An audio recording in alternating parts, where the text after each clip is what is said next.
I am Bernard, 70 years old, and I spent 45 years pouring concrete and framing houses to build a legacy for my family.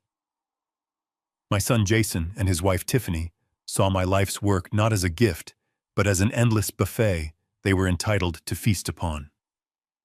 Last Sunday, during what was supposed to be a holy Easter dinner, my daughter-in-law decided that my refusal to house her bankrupt parents was an act of war.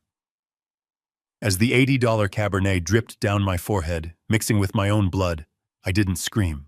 I didn't fight back. I simply checked my watch. It was 7:14 p.m. That was the exact minute I decided to disown them. But before I cut them off, I made sure they would regret every single drop of blood they spilled.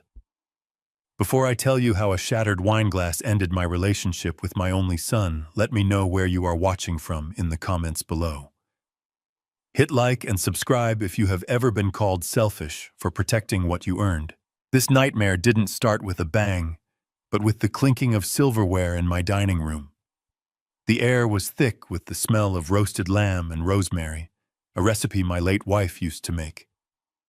I sat at the head of the mahogany table, a table I had crafted with my own hands 30 years ago. To my right sat Jason, my only son. To my left was Tiffany, his wife, who was currently swirling her wine glass with a look of calculated distress on her face. The conversation had been light, too light. I knew that tone. It was the calm before the ask. Usually it was for a new car lease or a vacation to the Maldives, because Tiffany was feeling burnt out from her part-time job as a lifestyle blogger. But tonight felt heavier. Tiffany sighed a long, dramatic sound that was meant to stop all conversation. She set her glass down hard enough to rattle the china. "It is just so unfair," she said, looking at Jason, then at me. "Mom and Dad are in a motel tonight, Bernie." A motel. Can you imagine? I took a slow bite of my dinner. I knew her parents, the Harrisons. They were people who spent money. They didn't have to impress people they didn't like. "I am sorry to hear that," I said, keeping my voice neutral. "I thought they sold the house in Florida for a good profit." Tiffany's eyes narrowed. "There were complications, Bernie. The market is terrible. They lost almost everything. They have nowhere to go." I felt the muscles in my jaw tighten. I had heard rumors that the Harrisons were living large down south, buying boats and new trucks. If they were broke, it wasn't because of the market. It was because of their own stupidity. Jason cleared his throat. He looked pale, nervous. He wouldn't meet my eyes. "Dad," we were thinking, "since you have so much space here. I mean, the house is massive. Here it comes," I thought. Tiffany leaned forward, her voice turning sugary sweet. "The East Wing is completely empty, Bernie. It has 2 bedrooms, a private bath, and its own entrance. It would be perfect for them, just until they get back on their feet." I put my fork down. The East Wing.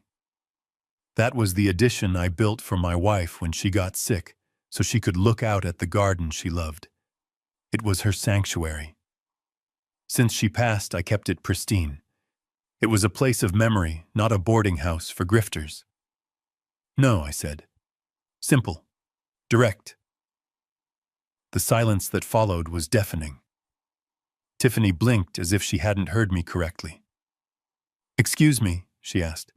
I said no. I repeated, picking up my wineglass. "I am not running a hotel, Tiffany. I worked 45 years in construction, breaking my back in the freezing Chicago winters and the blistering summer heat. I built this home for my family, for my wife. I did not build it to house 2 irresponsible adults who squandered their own retirement." Jason slammed his hand on the table. "Dad, come on. That is incredibly harsh.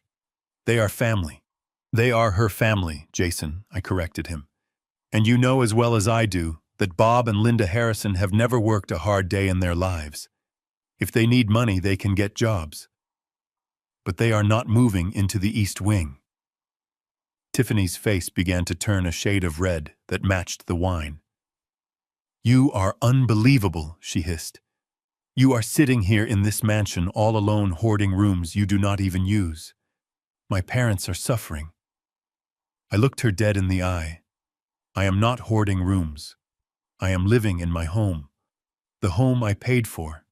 The home I pay taxes on. And frankly, Tiffany, I am tired of being the financial safety net for everyone in this room. That was the spark.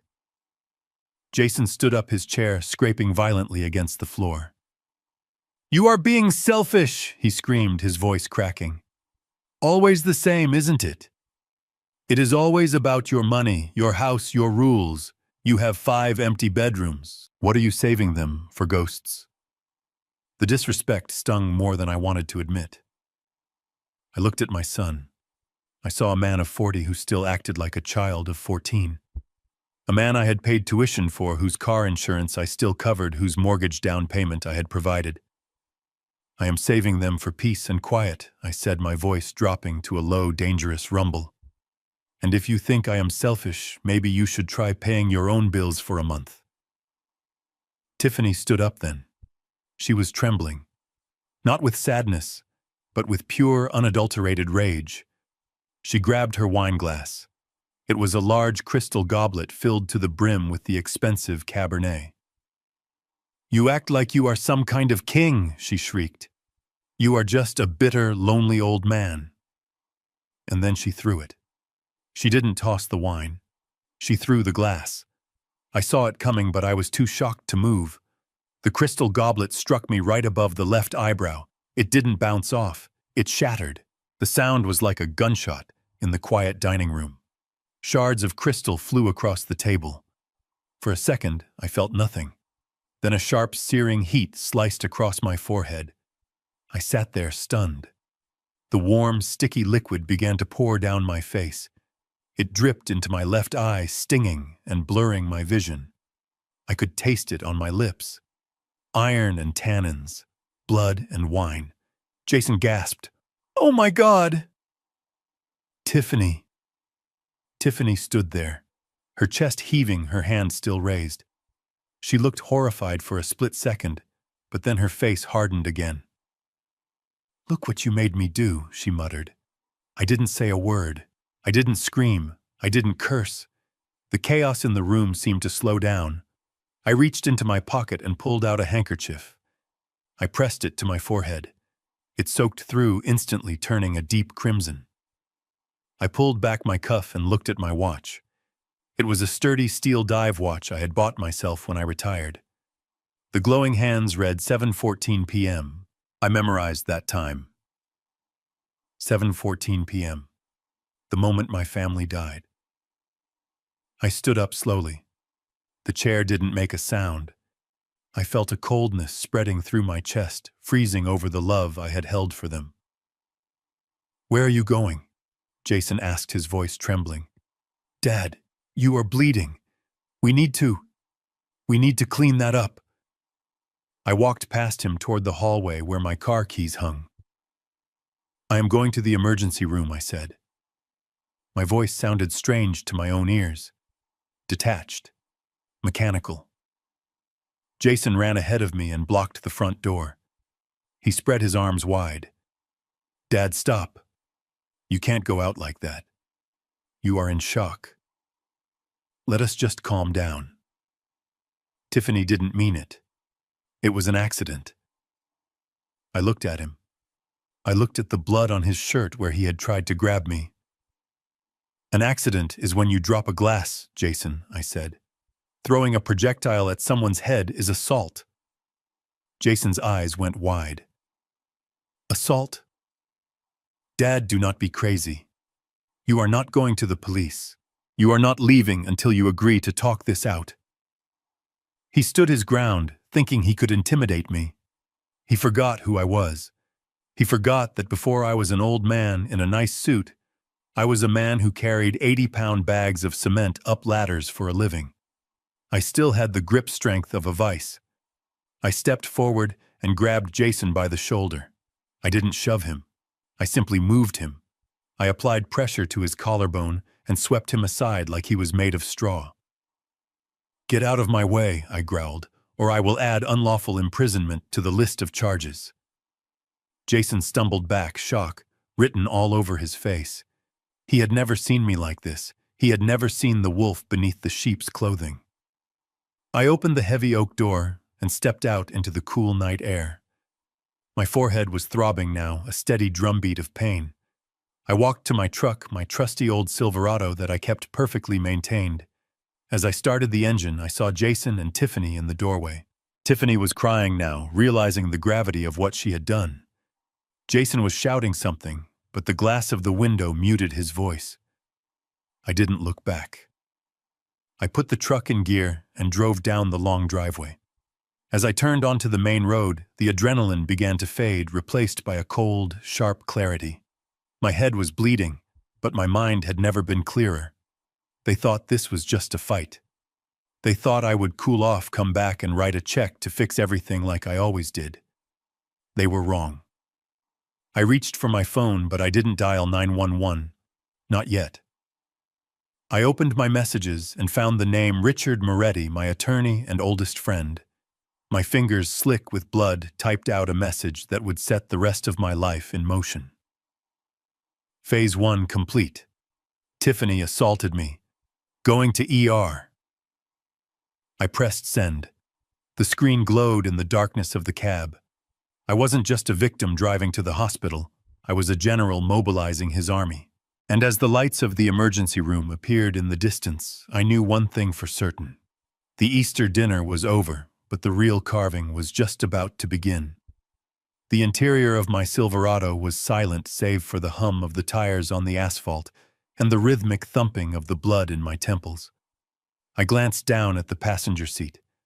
A single drop of dark red blood had landed on the pristine beige leather. It annoyed me more than the gash on my forehead. Leather could be cleaned, but the stain of betrayal that had just occurred back at the house was permanent.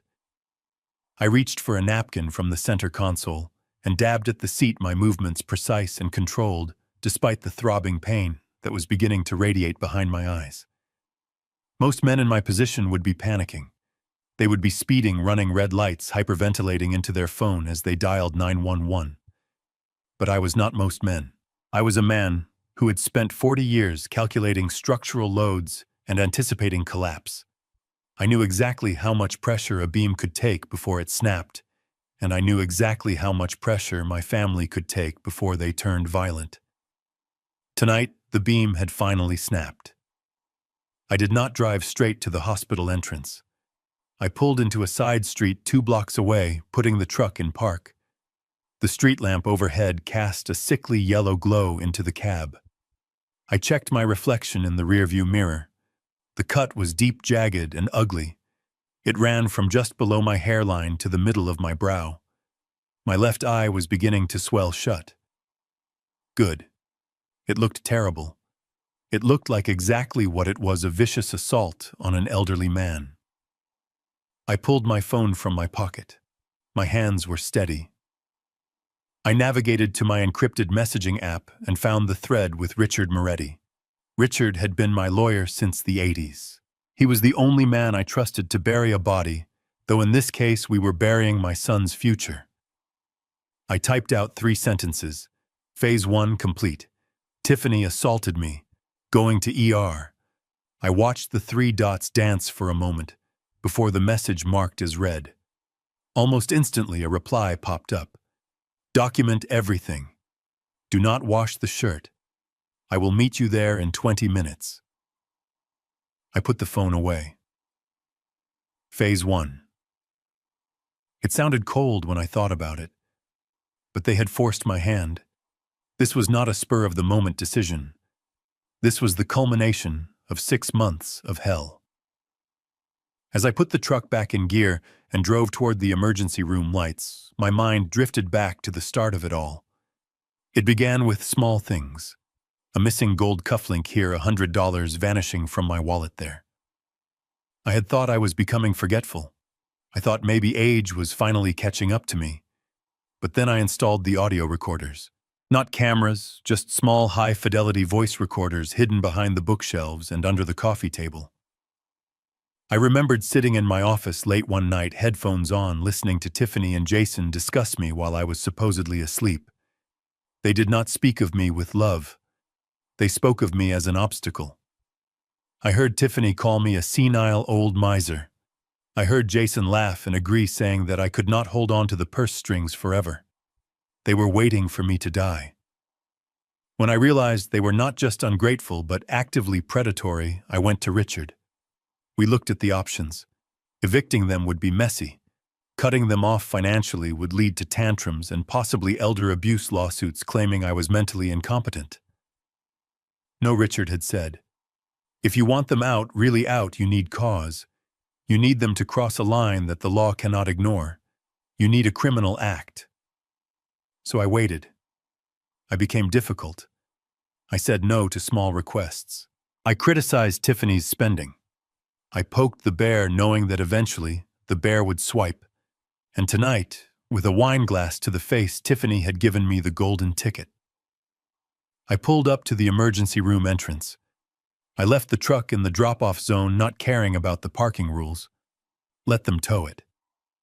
I walked through the sliding glass doors, the fluorescent lights stinging my eyes. The triage nurse looked up, bored, until she saw the blood soaking the entire left side of my face and shirt. Her eyes went wide. "Sir, are you okay? What happened?"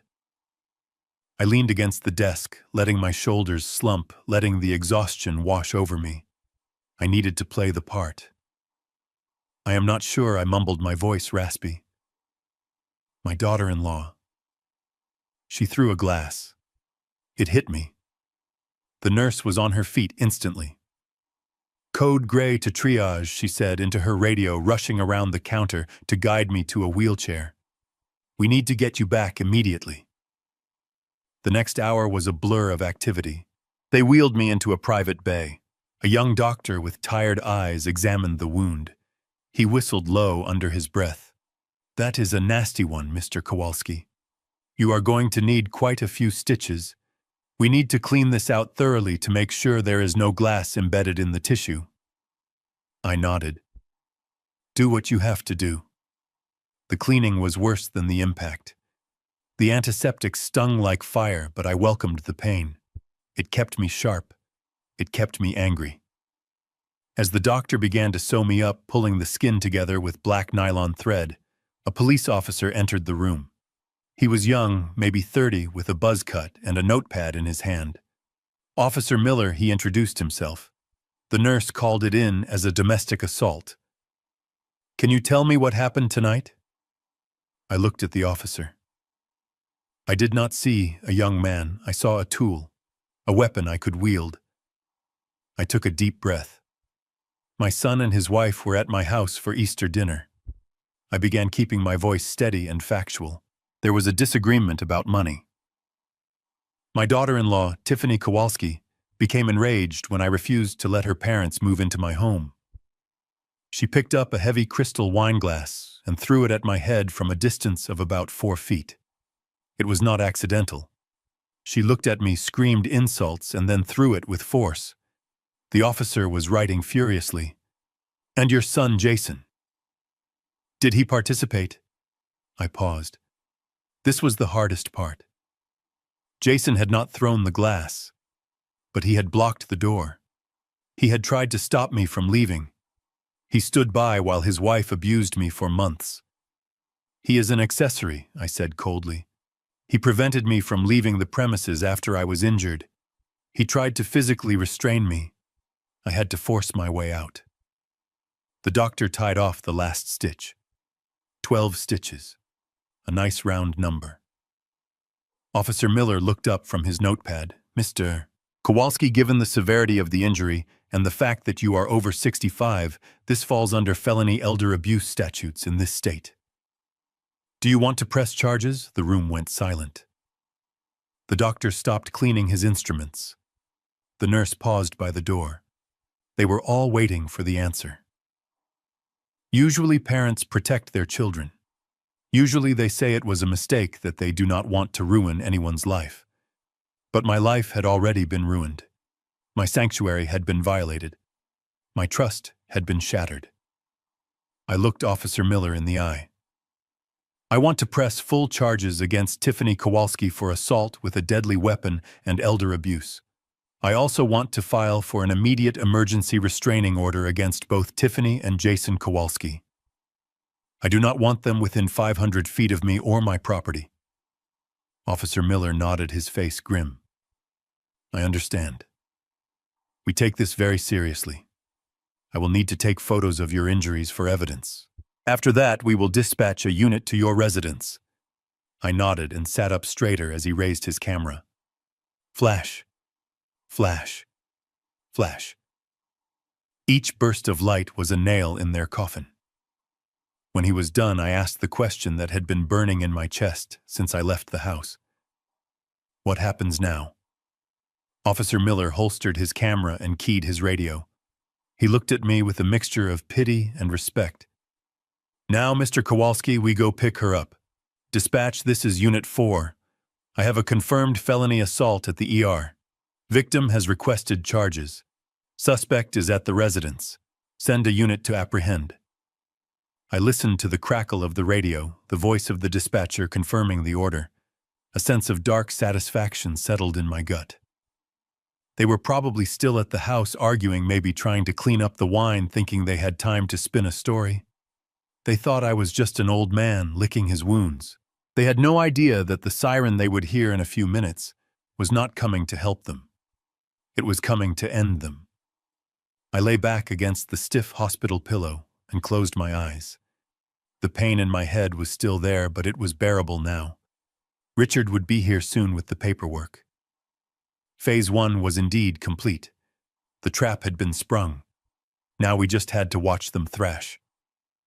The silence in the hospital waiting room was broken only by the hum of the vending machine and the distant murmur of nurses at the station. I sat there, a fresh bandage throbbing on my forehead, staring at my phone. I knew exactly what was happening across town at my house.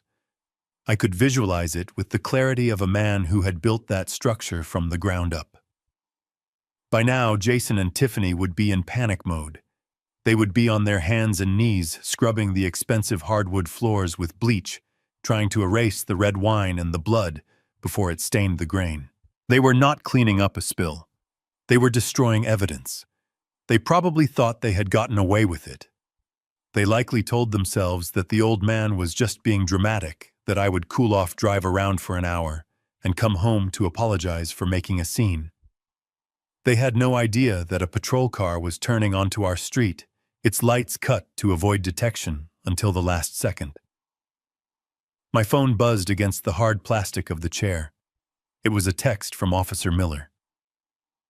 Units have arrived. We are executing the warrant. I felt a cold, dark satisfaction settle in my chest. It was not happiness. It was the feeling of a structural engineer watching a controlled demolition. I had planted the charges, and now gravity was doing the rest. I closed my eyes and imagined the scene. I knew that Tiffany's parents, the Harrisons, were scheduled to arrive right about now. They would be pulling up in their rental car, luggage in hand, expecting a warm welcome and a free room in the East Wing. Instead, they were walking into a crime scene. I could almost hear the confusion in their voices as they walked through the front door, seeing their daughter with a rag in her hand and terror in her eyes. Then my phone rang. The screen lit up with Jason's name. I let it ring. 1, 2, 3, 4 times. I wanted him to feel the desperation. I wanted him to wonder if I was even alive. Finally, on the last ring, I swiped green and held the phone to my ear. I did not say hello. I just listened. Dad. Dad, pick up. Oh my God. The voice on the other end was high-pitched, bordering on hysteria. It was the voice of a boy, not a man. Dad, are you there? You have to stop this. The police are here. They are everywhere. I leaned back in the chair, my voice calm, contrasting sharply with his panic. I know, Jason. I sent them. There was a pause followed by the sound of chaos in the background. I heard a radio crackle. I heard Tiffany screaming a shrill, indignant sound that I had heard too many times over the last 10 years. "Get your hands off me! Do you know who I am?" "My father is a lawyer." Then Jason came back on the line, breathless. "You sent them? Are you insane? They are arresting Tiffany. They have her in cuffs, Dad. In cuffs. Her parents just walked in. Bob and Linda are watching their daughter get treated like a criminal. Do you have any idea how humiliating this is?" I looked at the blood drying on my shirt cuff. "Humiliating," I repeated. "You want to talk about humiliation, Jason? Humiliation is having a wine glass thrown at your face in your own home. Humiliation is being told you are selfish for protecting your assets from vultures. Humiliation is bleeding into your dinner while your son blocks the door to keep you from leaving." Jason was not listening.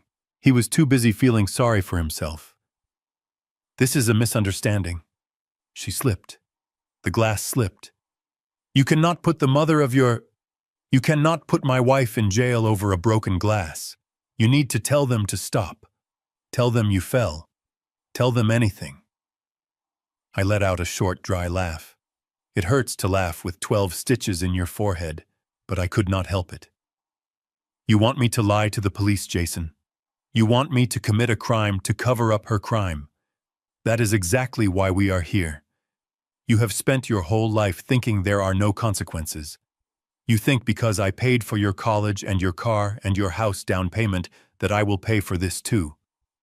But I cannot write a check to fix this." In the background, I heard Officer Miller's voice, firm and professional. "Ma'am, stop resisting, or we will add a charge. You have the right to remain silent." Jason's voice cracked. "Dad, please. She is crying. They are dragging her out to the car. The neighbors are watching. Mrs. Higgins is on her porch. Our reputation is ruined." "Your reputation," I corrected him. "My reputation is just fine. In fact, I think people will finally understand why I have looked so tired for the last few years." Jason exploded. "You are a monster. You are a vindictive, senile old man. You are doing this just to hurt us. You are doing this because you are lonely and miserable, and you want everyone else to be miserable too." I sat up straight. The time for the reveal had come. I had held this card close to my chest for months, waiting for the right moment to play it. "I am not doing this because I am lonely." "Jason," I said, my voice dropping an octave, becoming hard as granite. "I am doing this because I am done being your bank account, and I am done being lied to." "What are you talking about?" Jason snapped. "I am talking about the $20,000, Jason." The line went dead silent. The screaming in the background seemed to fade away. The only sound was Jason's ragged breathing. I continued letting the words sink in like nails. "I know about the online gambling, Jason. I know about the debt you racked up on the sports betting apps. I know you borrowed money from your wife's parents to pay the interest, which is why they are broke and needed to move in with me. And I know that you have been skimming from the household account I set up for groceries to try and win it back." "Dad, Jason stammered. "I can explain. It was just a bad streak. I was going to pay it back." "No, you were not," I said. "You were going to move the Harrisons into my house so you could use their rent money, or lack thereof, to cover your tracks. You were going to turn my home into a shelter for your mistakes. The disrespect tonight was not about the house. It was because you were cornered. You were desperate, and you took it out on me." Jason was sobbing now. A pathetic, broken sound. "Dad, please.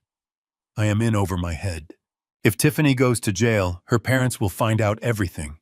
They will kill me. You have to help me. Just this once." I looked at the exit sign above the hospital doors. It glowed a bright, hopeful red. "I have helped you every day of your life, Jason," I said. "And look where it got me. A scar on my face and a son who calls me a monster. I am done helping. You are a grown man. Figure it out." But where will you go? Jason asked, his voice trembling. You cannot go back to the house. It is a mess. I am not coming back to the house, I said. Not tonight. And not until the locks are changed and you are gone. I pulled the phone away from my ear. I could still hear him shouting, pleading, begging me to wait, to listen, to understand. But I had understood enough. I pressed the red button to end the call. Then I went into the settings and tapped the button that said block caller. The silence that followed was beautiful.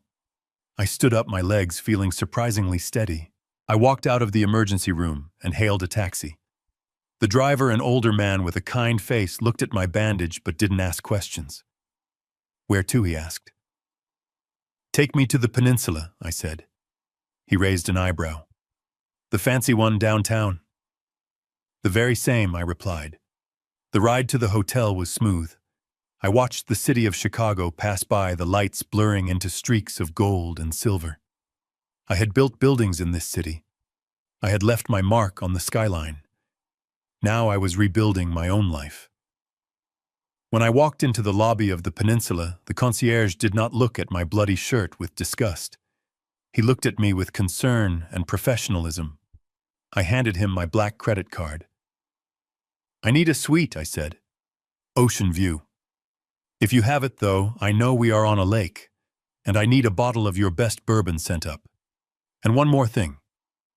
Yes, Mr. Kowalski, the concierge asked, typing rapidly. If a man named Jason Kowalski calls or tries to visit, I am not here. I am not to be disturbed by anyone. Understood, sir, he said, handing me a key card. I took the elevator up to the 35th floor. The room was magnificent. Heavy velvet curtains, a bed that looked like a cloud, and silence. Absolute, expensive silence. I walked to the window and looked out at the city. Somewhere down there in a police precinct, my daughter-in-law was being fingerprinted. Somewhere my son was hyperventilating in a house he could not afford to maintain.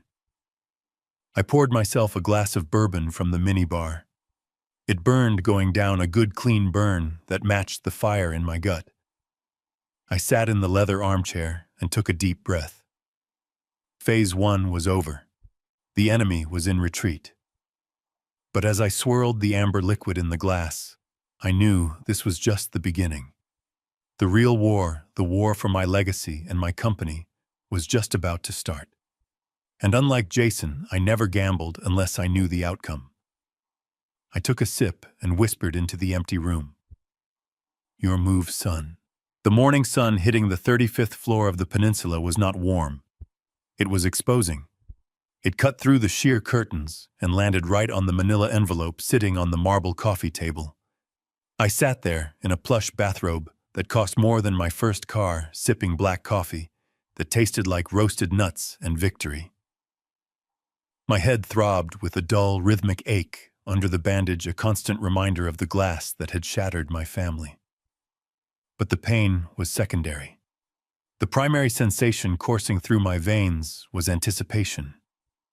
Richard Moretti sat across from me. He looked as crisp and sharp as a new $100 bill. He did not look like a man who had been up half the night coordinating bail bonds and restraining orders. He looked like a shark in a pinstripe suit. He tapped the envelope with a manicured finger. You are going to want to sit down for this, Bernie, Richard said, his voice devoid of emotion. Although you are already sitting, so maybe you should pour a second cup of coffee.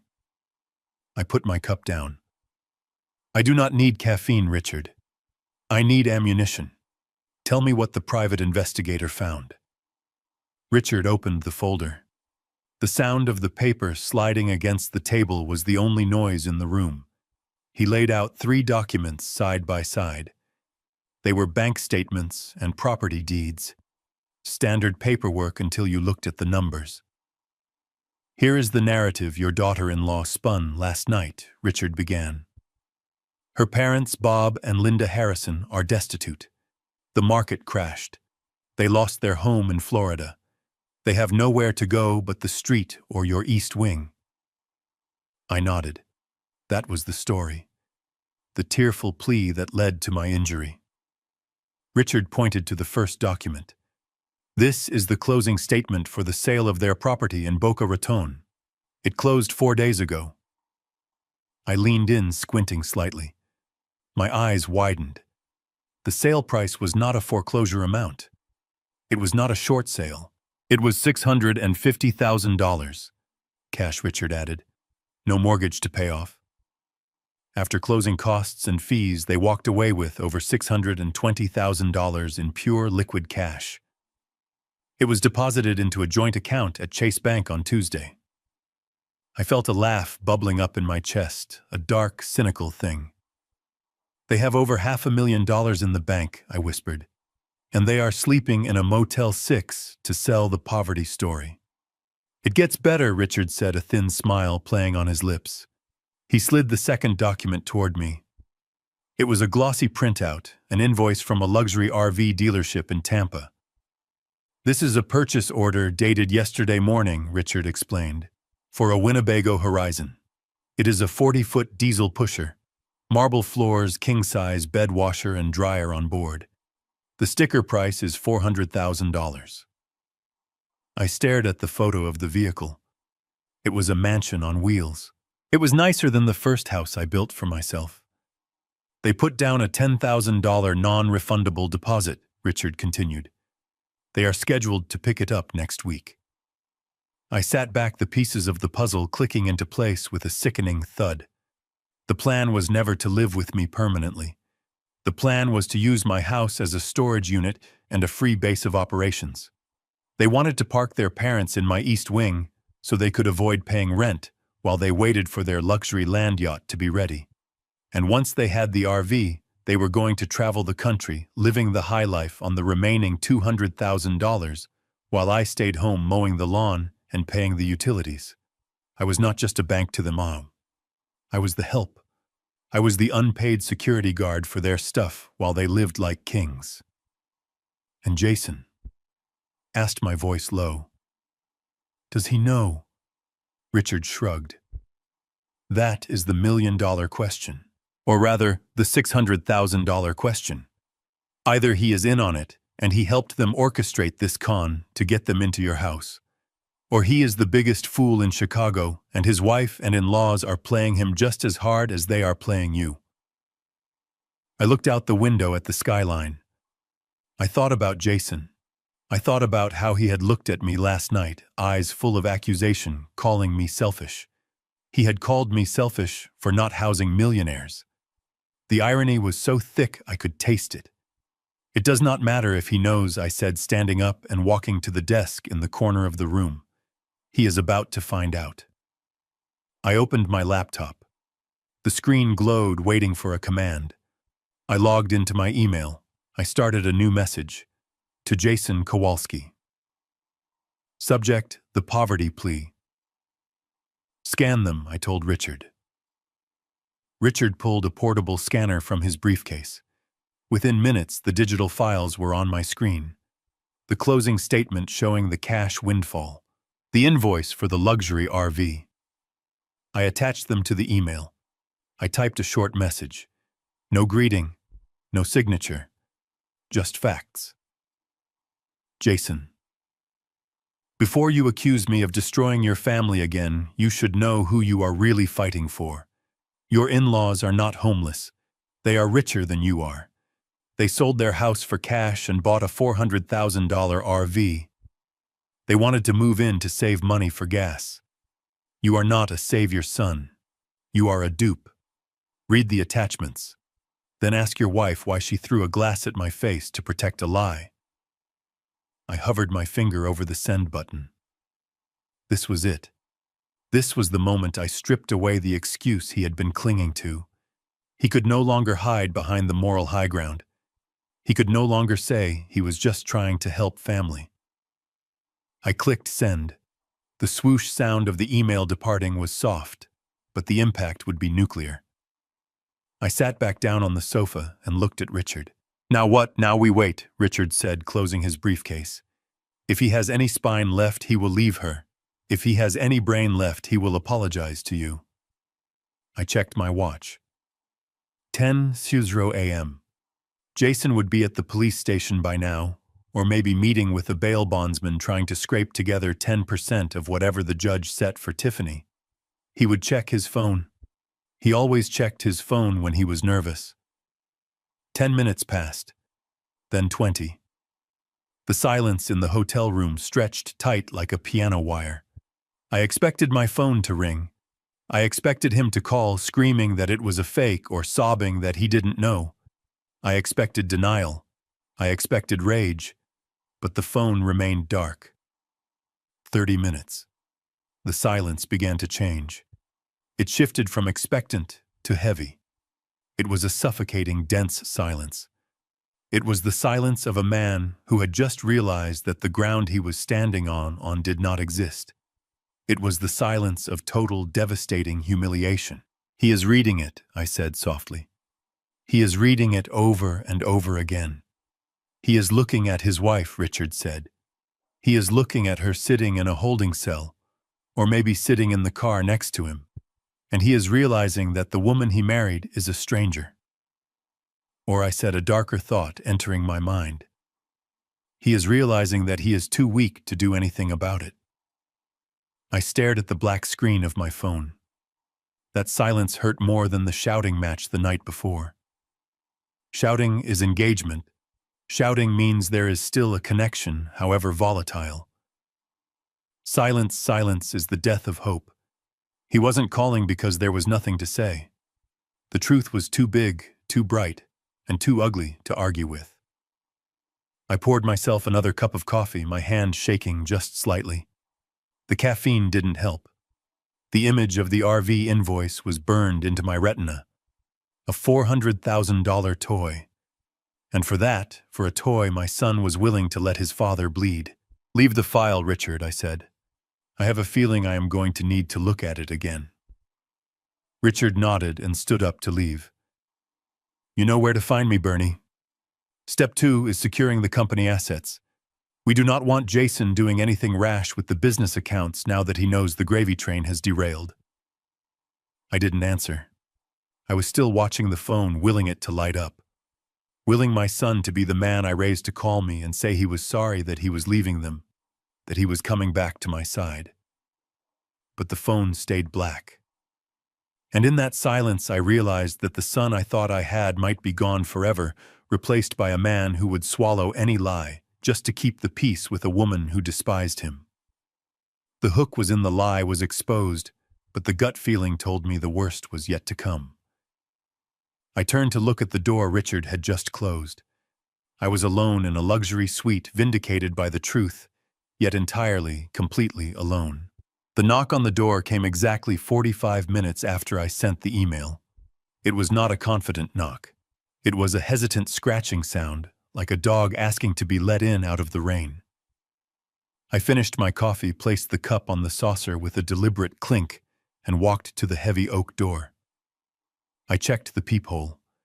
Jason was standing there, leaning against the doorframe, as if his legs could no longer support his own weight. He looked terrible. His shirt, usually pressed to crisp perfection, was wrinkled and half-tucked. His tie was missing. His eyes were red-rimmed and frantic. I unlocked the door and swung it open. I did not step back to invite him in. I simply stood there, a barrier he had to cross. He looked at me, then at the bandage on my forehead. He flinched as if the sight of my injury physically hurt him. "Dad," he croaked. His voice was dry, cracked. "Come in," I said, stepping aside. Jason walked past me into the suite. He didn't notice the view of the lake or the luxury furnishings. He collapsed onto the velvet sofa, burying his face in his hands. I closed the door and locked it. I wanted him to feel the weight of the room. I walked over to the armchair opposite him and sat down, crossing my legs. I waited. I was good at waiting. In construction, you learn that rushing a foundation only leads to cracks later on. I read the email Jason whispered through his fingers, and I asked. He looked up. His face was a mask of confusion and betrayal. "Is it true, the money? The RV? Is it real?" I pointed to the folder on the table. The documents are right there. Certified copies. Your in-laws have $650,000 sitting in a Chase bank account while you were begging me to house them. They bought a luxury vehicle worth more than your first house while you were screaming at me for being selfish. Jason reached for the papers. His hands were shaking so badly he could barely hold them. He stared at the bank statement, his eyes scanning the numbers. He looked like a man trying to read his own death certificate. They lied to me, he said, his voice trembling. They looked me in the eye and told me they had nothing. Tiffany told me they were going to be on the street. I leaned forward. They played you, son. They saw a weak link and they pulled. They knew you would come to me. They knew you would fight their battle. And they knew that if they cried poor, you would feel obligated to save them. Jason crumpled the paper in his fist. I cannot believe it. I defended them. I fought you for them. I thought this was the moment. I thought this was where he would stand up, apologize, and tell me that he was done with the lies. I thought he would ask how to fix things between us. But I was wrong. I had underestimated the depth of his dependency. Jason took a deep breath. He looked at me and his expression shifted. The shock faded, replaced by a desperate, pleading look that made my stomach turn. Dad, look. They are wrong. What they did is terrible. And I will deal with Bob and Linda. I promise. I will make them leave. But what, I asked, my voice hardening.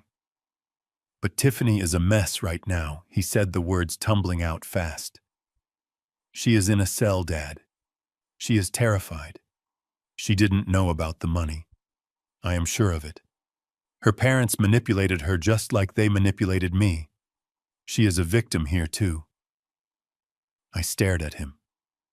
I felt a coldness spreading through my chest that had nothing to do with the air conditioning. She threw a glass at my face, Jason. That was not manipulation. That was rage. That was violence. I know, he cried, leaning forward. And she is sorry. It was a reflex. She was stressed. She thought her parents were homeless. She snapped. But you cannot leave her in jail. You have to drop the charges. I sat back, stunned. Even with the evidence of the financial con staring him in the face, even with my blood on his conscience, he was still choosing her. He was still making excuses. You want me to drop the charges? I repeated slowly. Yes, Jason said, nodding vigorously. Just drop them. I will handle the rest. I will make sure her parents never set foot in your house. We will get counseling. Just please call the DA. Tell them it was a misunderstanding. If she gets a felony record, it will ruin her life. It will ruin us. I looked at my son, really looked at him. And suddenly, the memory hit me. It was 10 years ago. We were standing in the funeral home looking at his mother's casket. My wife, the love of my life, was gone. I was broken, barely holding myself together. And Jason. Jason wasn't crying. He was standing next to me, whispering. Dad, did Mom update the will regarding the lake house? I remember we talked about putting it in my name for tax purposes. I had brushed it off, then thinking it was grief talking. But now, looking at this 40-year-old man begging me to save his abuser, I realized the truth. Jason wasn't just weak. He was complicit. He didn't care about right or wrong. He cared about comfort. He cared about the path of least resistance. He would let his wife assault me. He would let his in-laws rob me as long as his lifestyle remained intact. He was a parasite just like them. He just happened to share my last name. I stood up. The movement was sudden enough that Jason flinched again. No, I said. Jason blinked. What I said no, I stated, my voice echoing in the quiet suite. I am not dropping the charges. I am not calling the DA. Tiffany assaulted me. She drew blood. She is going to face a judge, and she is going to face the consequences. Jason stood up, his face flushing red. You can't do this. You are destroying my marriage. Your marriage is already a sham. Jason, I shot back. You are married to a woman who hits your father and lies about her finances. If you want to stay in that burning building, that is your choice. But do not ask me to hand you a bucket of water." Jason clenched his fists. "If you do not drop the charges, I will never forgive you. I will cut you off. You will never see your grandchildren if we ever have them." I laughed. It was a harsh barking sound. "You are going to cut me off?" "Jason, look at yourself. You are wearing a suit I paid for. You drove here in a Range Rover I make the payments on. You live in a house where I put down the deposit. You have never stood on your own 2 feet a day in your life." Jason froze. The color drained from his face. "You want to play hardball?" I asked, walking over to the desk. I picked up my phone. "Let us play. As of this morning, I have instructed my accountant to cancel all supplementary credit cards issued in your name and Tiffany's name. The black Amex gone. The gas cards gone." Jason's mouth fell open. You can't. I am not done, I continued, my voice relentless. "The lease on the Range Rover is in my name. I am terminating it. You have 48 hours to return it to the dealership, or I will report it stolen. And the monthly allowance I send to your joint account to help with household expenses, that ends today." Jason looked like he had been punched in the gut. He staggered back. "Dad, please. We have bills. We have a mortgage. We can't survive without that money." "Then get a second job," I said coldly. "Or maybe ask your wealthy in-laws for a loan. They have plenty of cash." Remember, Jason stood there, stripping of his arrogance, stripped of his safety net. He looked small. He looked pathetic. "Why are you doing this?" he whispered.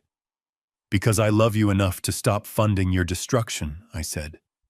"And because I respect myself enough to stop paying people to abuse me. Now get out." Jason stared at me for a long moment. He saw the resolve in my eyes. He saw that the bank of Dad was not just closed, it had been demolished. He turned and walked to the door. He didn't slam it. He closed it softly, like a man leaving a funeral. I stood in the center of the room, listening to his footsteps fade down the hallway. My heart was breaking, but my head was clear. I had just cut off my own arm to save the body. It was necessary. It was survival. But as I looked at the closed door, I knew that Jason wouldn't learn. He wouldn't leave her. He would go back to Tiffany, they would blame me, and they would try to find another way to survive. I walked back to the window. I had to be ready. A cornered animal is dangerous, but a cornered animal with a taste for luxury is lethal. I picked up the phone and dialed Richard. "He just left," I said. "Lock down the company accounts. And Richard, get a forensic accountant. I want to know where every dime of the business money has gone in the last 2 years. Why?" Richard asked. "Because he didn't fight for me," I said, watching the traffic below. "Which means he is fighting for himself. And I have a feeling he has been fighting dirty for a long time." The silence in my house was not the peaceful quiet of a sanctuary, but the heavy, suffocating stillness of a tomb. I pulled my truck into the garage, the sound of the engine echoing against the concrete walls that I had poured myself 30 years ago. For the first time in decades, the space beside me was empty. No Jason's car. No Tiffany's convertible. They were gone. My lawyer Richard had informed me an hour ago that Tiffany had made bail. Her parents had put up the deed to their new RV as collateral, a foolish move that made me shake my head. But the restraining order was in effect. They could not come here. They could not call. I was, for all intents and purposes, a ghost in my own home. I walked to the front door, the keys heavy in my hand. I unlocked it and stepped inside. The air was stale. The cleaning crew I hired had done their job. The red wine stain on the dining room wall was gone. The shards of crystal had been swept away. But I could still see it. I could still see the arc of the glass flying toward my face. I could still see the hatred in Tiffany's eyes. I touched the bandage on my forehead, a physical reminder that the family I thought I was building was actually a demolition crew waiting for the signal to detonate. I did not go to the kitchen. I did not go to the bedroom. I went straight to my office. This room was the nerve center of my life. It was where I kept the blueprints of every building I had ever constructed and the financial records that proved I had won the game of capitalism.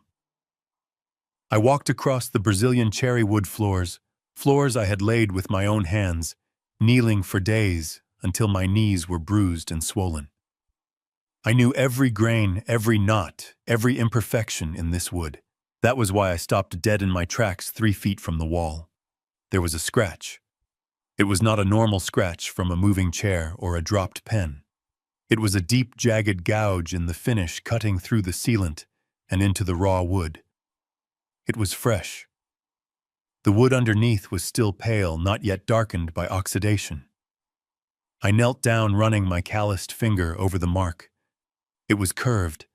It looked like the result of something heavy being dragged and then slipping. I followed the trajectory of the scratch. It pointed directly toward the large oil painting of the Chicago skyline that hung behind my desk. My heart began to hammer against my ribs, a slow, heavy thud. I stood up and walked behind the desk. I gripped the frame of the painting. It was heavy, but it swung out on its hinges smoothly. Behind it was the wall safe. I felt the blood drain from my face. The dial of the safe was battered. There were deep scratches around the combination lock marks made by a screwdriver or a chisel. Someone had tried to pry the faceplate off. They had failed, of course. This was a TL-30 rated safe designed to withstand tool attacks for 30 minutes. But the attempt was clear, and it was recent. There was a fine dusting of metal shavings on the floor that the cleaners had missed. I stared at the safe. Inside were the deeds to the construction company. Inside were the bearer bonds I had bought in the 90s. Inside was the original copy of my will. They didn't just want to live in the East Wing. They wanted everything. I realized with a sickening clarity that the argument at Easter dinner wasn't the beginning. It was the distraction. While Tiffany was screaming at me while Jason was blocking the door, had they planned to come back here later? Or had they tried this days ago when I was out inspecting a site? I closed the painting. The rage I felt now was different from the anger at the dinner. That was hot, explosive anger. This was cold. This was the calculating resolve of a man who realizes there is a thief inside the perimeter. I picked up the phone on my desk. I didn't dial Jason. I dialed the only man who could secure this fortress. "Mike," I said when the voice answered. "It is Bernie. I need you at my house in 20 minutes. Bring the commercial-grade hardware." Mike was a locksmith I had used on my commercial sites for 20 years. He didn't ask questions. He just asked what I needed. "I want everything changed," I told him. "Every exterior door, every interior lock. And Mike, I want biometric scanners on the master bedroom and the office. Fingerprint only. No keys, no codes. If it doesn't have my pulse, it doesn't open. And one more thing," I added, looking at the bookshelf. "I need cameras. The hidden ones. The ones we used at the warehouse when we had the internal theft problem. I want them in every common room. And I want 2 in the office. Today." By the time Mike arrived, I was already moving. I went through the house, checking every window, every latch. I felt like a stranger in the home I had built. Every shadow seemed to hold a secret. Every creak of the floorboards sounded like a betrayal. While Mike drilled into the doors, installing high-security deadbolts that snapped shut with the sound of a prison cell closing, I sat at my desk. My mind was racing. If they had tried to break into the safe, they were desperate for documents. Or cash. Cash. Jason was the CEO of my company in name, but I still held the majority shares. However, he had signing authority on the operating accounts. I had given it to him 5 years ago, a gesture of trust, a way to let him feel like a big shot. I grabbed the phone again. My hands were shaking not from fear, but from the adrenaline of the hunt. I dialed Richard. Bernie. Richard answered. I am working on the restraining order paperwork. Did something happen? They tried the safe, Richard. I said, my voice low. What I found, tool marks on the wall safe. They tried to pry it open. They were looking for the deeds, Richard. Or the bonds.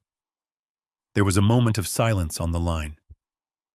That changes things, Richard said. That is attempted burglary. We can add that to the charges. Forget the charges for a second, I snapped. Richard, if they were desperate enough to take a chisel to a steel safe in my own house, what else have they touched? I need you to open the company books, I said. Right now. Not the quarterly reports Jason sends me. I want the raw transaction logs from the bank. I want to see every dime that has moved in or out of Kowalski Construction in the last 24 months. Bernie, it is late. The banks are closed. I don't care, I roared. Use your online access. You have the power of attorney. Log in. Check the operating account. Check the reserve fund. Check everything. I heard Richard typing in the background. Okay. I am logging in now. Give me some time to go through the ledgers. It is a lot of data. Call me back the second you find anything, I said. Anything, Richard. Even a $10 error. I hung up. The next 2 hours were the longest of my life. I watched Mike install the cameras. Tiny pinhole lenses hidden in the eye of a deer mount in the spine of a book in the smoke detector. I watched him program my fingerprint into the new lock on the office door. The scanner beeped green, accepting me the master. I sat in the leather chair, staring at the silent phone. The sun began to set, casting long, jagged shadows across the room. The scratch on the floor seemed to glow in the dim light, a scar on the face of my legacy. I thought about Jason. I thought about the little boy who used to follow me around job sites with a plastic hard hat. I thought about the teenager who asked for a car. I thought about the man who stood by while his wife assaulted me. Was he capable of this? Was he capable of stealing from the very company that put food on his table? The phone rang. The sound was sharp, piercing the silence. I snatched it up before the first ring finished. Bernie Richards' voice was different. It wasn't the confident voice of a lawyer. It was the hushed, serious voice of a friend delivering bad news. Tell me, I said. Bernie, you need to sit down. I am sitting, Richard. Spit it out. We have a problem, Richard said. A big problem. I am looking at the operating account for the last 2 years. There are withdrawals, Bernie. Hundreds of them. Withdrawals for what? Materials, labor. No, Richard said. These are cash withdrawals. ATM limits maxed out every single day. Checks written to shell companies that do not exist. And wire transfers to offshore accounts that look like online gambling sites. How much? I asked.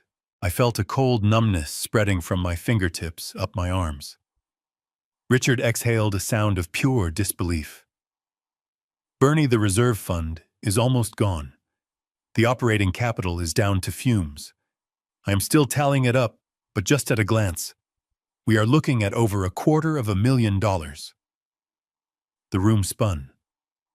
$250,000. My retirement. The company's safety net. The money I had saved for a rainy day. It wasn't raining. It was a hurricane. He didn't just break my heart, Richard, I whispered into the phone. He broke the bank. I looked at the camera lens hidden in the bookshelf, the red light blinking slowly. I was recording an empty room, but the real crime had already happened right under my nose, signed with my son's name. Get the forensic accountant, I said, my voice sounding like gravel. And Richard, do not tell Jason we know. Not yet. Why? Richard asked. Because I said, staring at the scarred safe.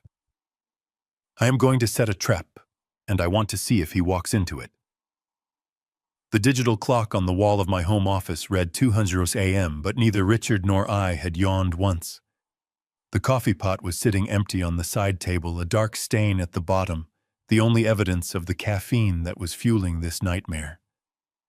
The air in the room was thick, heavy with the smell of old paper and the metallic tang of betrayal. We were not looking at blueprints anymore. We were not looking at the future of Kowalski construction. We were looking at a crime scene displayed row by sickening row on Richard's laptop screen. Richard adjusted his glasses, the blue light from the monitor reflecting in the lenses, making him look ghostly. He hadn't spoken in 10 minutes, just clicking, scrolling, and occasionally letting out a sharp exhale of disbelief. I sat opposite him, my hands gripping the armrests of my leather chair so hard my knuckles were white. I was 51% owner of this company. I had built it from a pickup truck and a toolbox into a multi-million-dollar enterprise. I thought I knew where every nail and every beam went. I was wrong. "Look here, Bernie." Richard said, his voice quiet, almost gentle, as if he were breaking the news of a terminal illness. He turned the laptop toward me. He highlighted a row in yellow. "Project 404, he read. "Roof repair and structural reinforcement at the residential property on the corner of Oak and Elm. The invoice is dated last November. The amount is $12,500. I stared at the screen. The numbers were crisp and clear. The invoice looked legitimate. It had the company logo. It had a vendor number. It had Jason's digital signature authorizing the payment. "There is just one problem," Richard continued, watching my face. "I know," I whispered, closing my eyes. "I know the problem, Richard." I didn't need to look up the property records. I knew the corner of Oak and Elm. It was a vacant lot. We had demolished the condemned structure there 3 years ago. We sold the land to the city for a park that was never built. There was no roof to repair. There was no structure to reinforce. It was a patch of weeds and dirt. He paid $12,000 to repair thin air. I said, my voice trembling with a mixture of rage and grief. "And it is not the only one," Richard said, turning the screen back to himself. He began to scroll down. The yellow highlights appeared again and again, like warning lights on a dashboard. "Here is a basement waterproofing job in Hyde Park for $9,000. We haven't worked in Hyde Park since 2010. Here is an electrical grid upgrade for a warehouse in Cicero, $14,000. Always under the $15,000 threshold, Bernie." I nodded slowly. I had set that threshold myself. I had told Jason that as CEO he had autonomy for any expense under 15 grand. Anything over that required my countersignature. I thought I was empowering him. I thought I was teaching him leadership. Instead, I had given him the perfect ceiling for his theft. He had been skimming just under the radar, bleeding the company dry one small cut at a time. "What is the total?" I asked. I needed to hear the number. I needed to feel the weight of it. Richard took a deep breath. He tapped a few keys and a bold number appeared at the bottom of the spreadsheet. Over the last 24 months, Richard said the total amount of authorized payments to these shell vendors is $250,000 and 43 cents. $250,000. The room seemed to tilt. That was $250,000. That was the retirement fund for my foreman, Mike. That was the new equipment we needed for the spring season. That was my blood, my sweat, and my time stolen by the boy I had taught to ride a bike.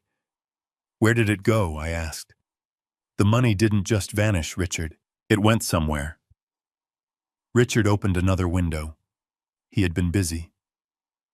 This was why I paid him the big retainer. He had traced the routing numbers from the fake vendor, a shell company called JK Consulting, which was painfully unoriginal. 70% of it went here, Richard said, pointing to a graph. An offshore account in the Caribbean. We cross-referenced it. It is a holding account for a high-stakes online poker site. "Gambling," I muttered. He didn't just borrow money from the Harrisons. He was hemorrhaging money to a casino on the internet.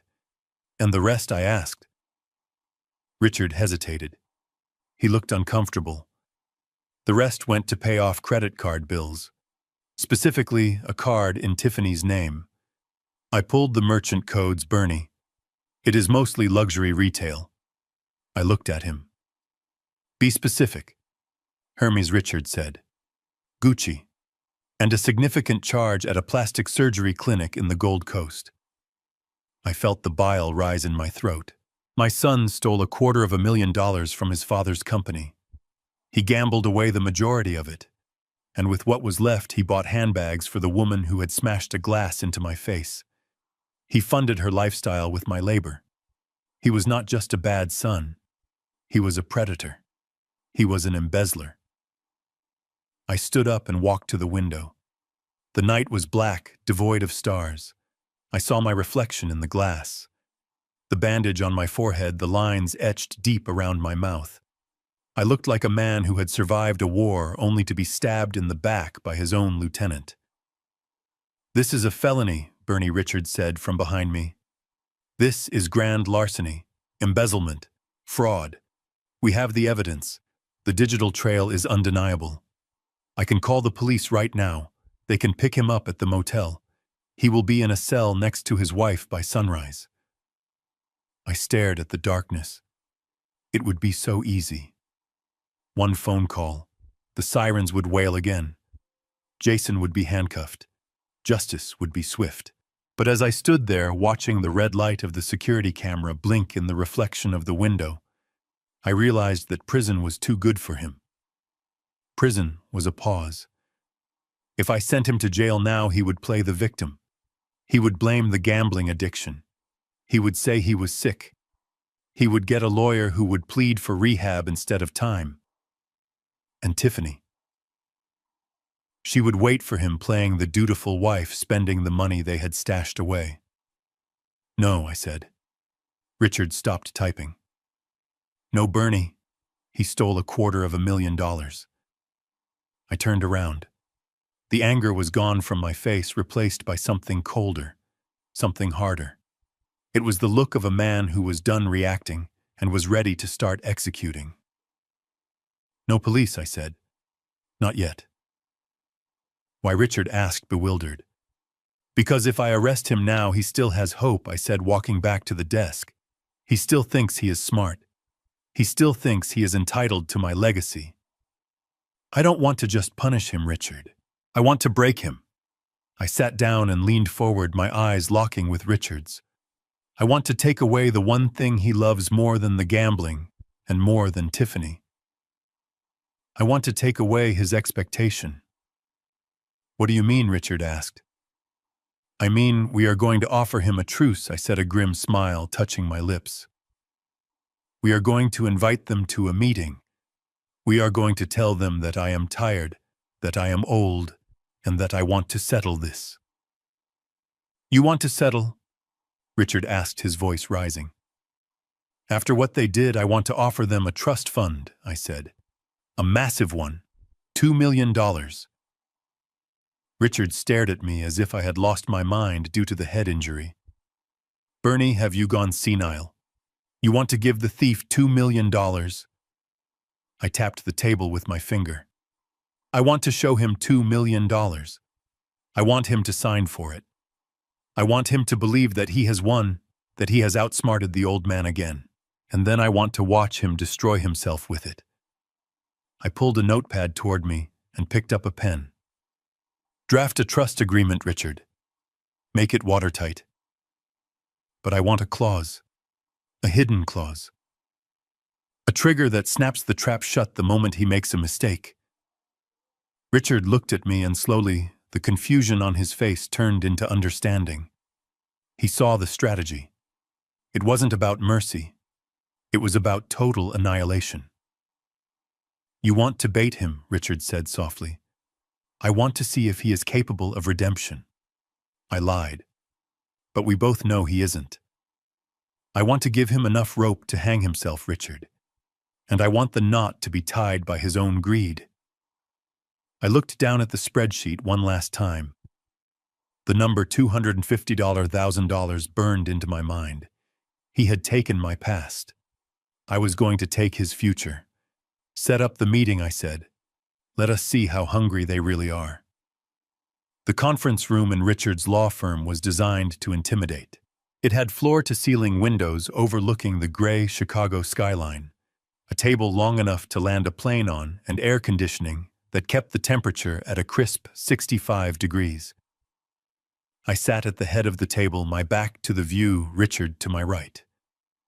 We were waiting. I had agreed to this meeting against my better judgment, or so I let them believe. In reality, this meeting was the stage for the greatest performance of my life. I adjusted the collar of my shirt. It felt loose. I had lost 5 pounds in 3 days. The stress of discovering my son was a criminal eating away at my appetite. The heavy glass doors opened. Tiffany's lawyer, a man named Sterling who wore a suit that was too shiny and a smile that was too white, ushered them in. They were dressed for a funeral or a court appearance. Tiffany, usually draped in designer logos and bright colors, was wearing a modest beige cardigan and slacks. Her hair was pulled back in a severe bun. She wore no makeup, highlighting the dark circles under her eyes.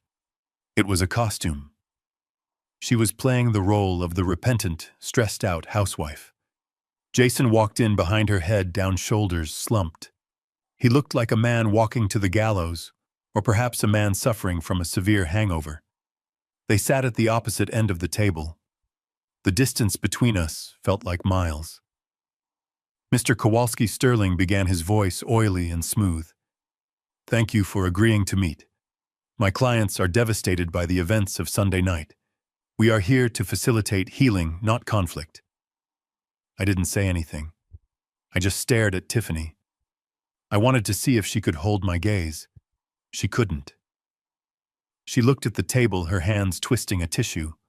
Tiffany Sterling prompted gently. Tiffany took a shaky breath. Then the tears started. They were impressive tears, silent, rolling down her cheeks, accompanied by a trembling chin.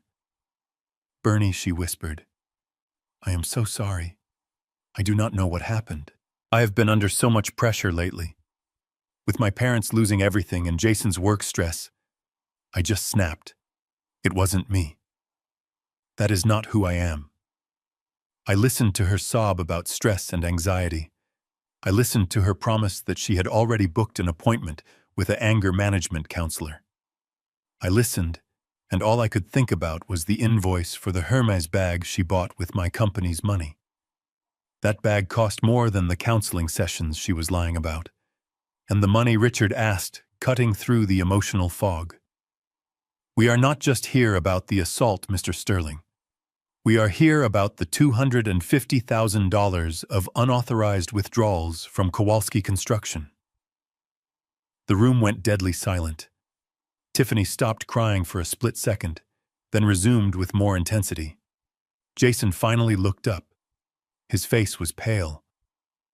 "It wasn't stealing," Jason said, his voice cracking. "It was a loan, Dad. A temporary bridge loan. A bridge to where, Jason?" I asked, my voice raspy. "To a poker website." Jason flinched. "You know about that?" "We know everything," Richard said, tapping the thick file in front of him. "We know about the shell companies. We know about the luxury goods. We know about the gambling debts. This is embezzlement, Jason. We can walk out of here and hand this file to the district attorney. You will both go to prison for a very long time." Sterling held up a hand. "Let us not be hasty. My clients acknowledge that mistakes were made regarding corporate funds. They are willing to make full restitution. With what money, I asked. They are broke. That is why they stole it in the first place." "We will sign a promissory note," Jason said eagerly. "We will pay you back every cent, Dad, with interest. We just need time. Please, do not ruin our lives over money. We are family." I looked at them. They were terrified, but they were not sorry. They were sorry they got caught. They were scrambling, trying to patch the hole in the boat before they drowned. It was time to play my card. I let out a long, shuddering sigh. I slumped lower in my chair. I rubbed my eyes, letting my hand shake visibly. I made myself look smaller, older, defeated. "I am tired, Richard," I said, my voice barely above a whisper. "Bernie," Richard asked, playing his part perfectly. He looked concerned. "I am 70 years old," I continued, looking at the table. "I built this company to take care of my family.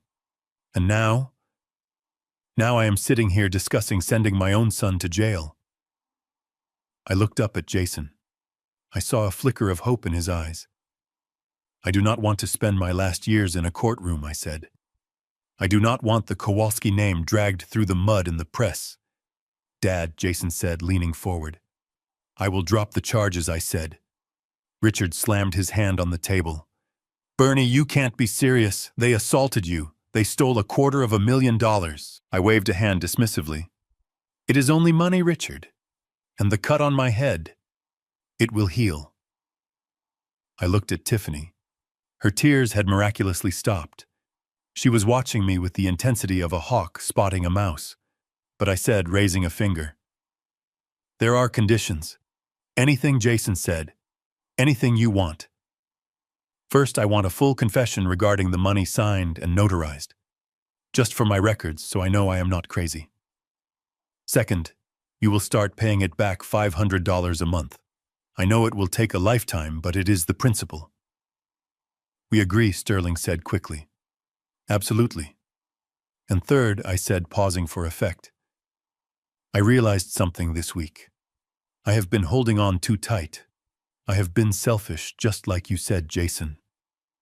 I saw Jason wince at his own words, but he nodded encouragingly. "I want to make sure the future is secure," I said.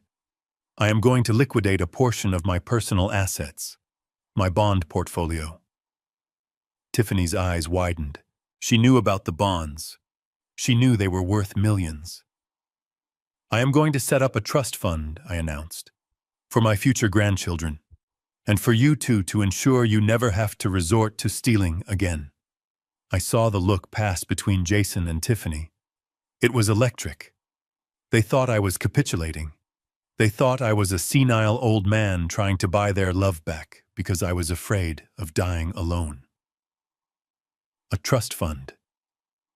Tiffany asked, her voice steady now.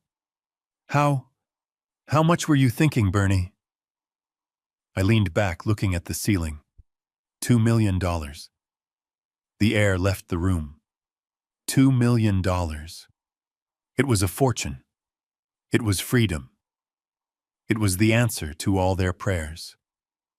"I will deposit the money into an irrevocable trust," I explained. "It will be managed by Richard. It will be there to support the family." Tiffany reached out and grabbed Jason's hand. She squeezed it hard. I could see the dollar signs spinning in her eyes. She wasn't thinking about the assault anymore. She wasn't thinking about the shame. She was thinking about the RV, the clothes, the trips. She was thinking that she had won. That sounds wonderful, Dad," Jason said. "Thank you. Thank you for forgiving us. I am not doing it for you," I lied. "I am doing it for the family name." "So here is the deal," I said, sitting up a little straighter. "Richard will draw up the papers. The confession, the repayment plan, and the trust agreement. We meet here on Friday. You sign the confession, I sign the request to drop the criminal charges, and we execute the trust." "We will be there," Sterling said, closing his notebook. Tiffany stood up. She looked like a different person. The slump was gone. The energy was back. She looked at me, and for a second I saw a flash of triumph. She thought she had broken me. She thought her violence had yielded a $2 million payday. "Thank you, Bernie," she said. "You are doing the right thing." I watched them leave the room. Jason actually held the door for her. They walked out with a bounce in their step. They were already spending the money in their heads. The door clicked shut. The silence returned. Richard looked at me. He stopped pretending to be angry. He took off his glasses and cleaned them with his tie. "You deserve an Oscar for that," Richard said dryly. I didn't smile. I felt sick. I had just promised a fortune to the people who hurt me. Is the clause ready? I asked. Richard nodded. Addendum B, the forfeiture clause. It is buried in the legal jargon on page 42. If they commit a single crime or if any past undeclared fraud comes to light after the signature, the trust dissolves and the money goes to the charity of your choice. And the confession they are going to sign, I asked. It is admissible in court, Richard said. If the trust is voided, we can use their own confession to prosecute them for the embezzlement later. Good, I said. I stood up and walked to the window. I looked down at the street. I saw Jason and Tiffany walking out of the building. They were hugging. They were celebrating. They had no idea that they were about to sign their own death warrant. They think it is a gift, I whispered. Richard came to stand beside me. It is not a gift, Bernie. It is a test. And they are going to fail it, I said. Because sharks cannot stop swimming and thieves cannot stop taking. They will slip up. And when they do, I will not just have a glass shard to show the judge. I will have their signatures on a confession and a violated contract worth $2 million. Let them have their victory lap, I said, turning away from the window. Friday is going to be a bloodbath.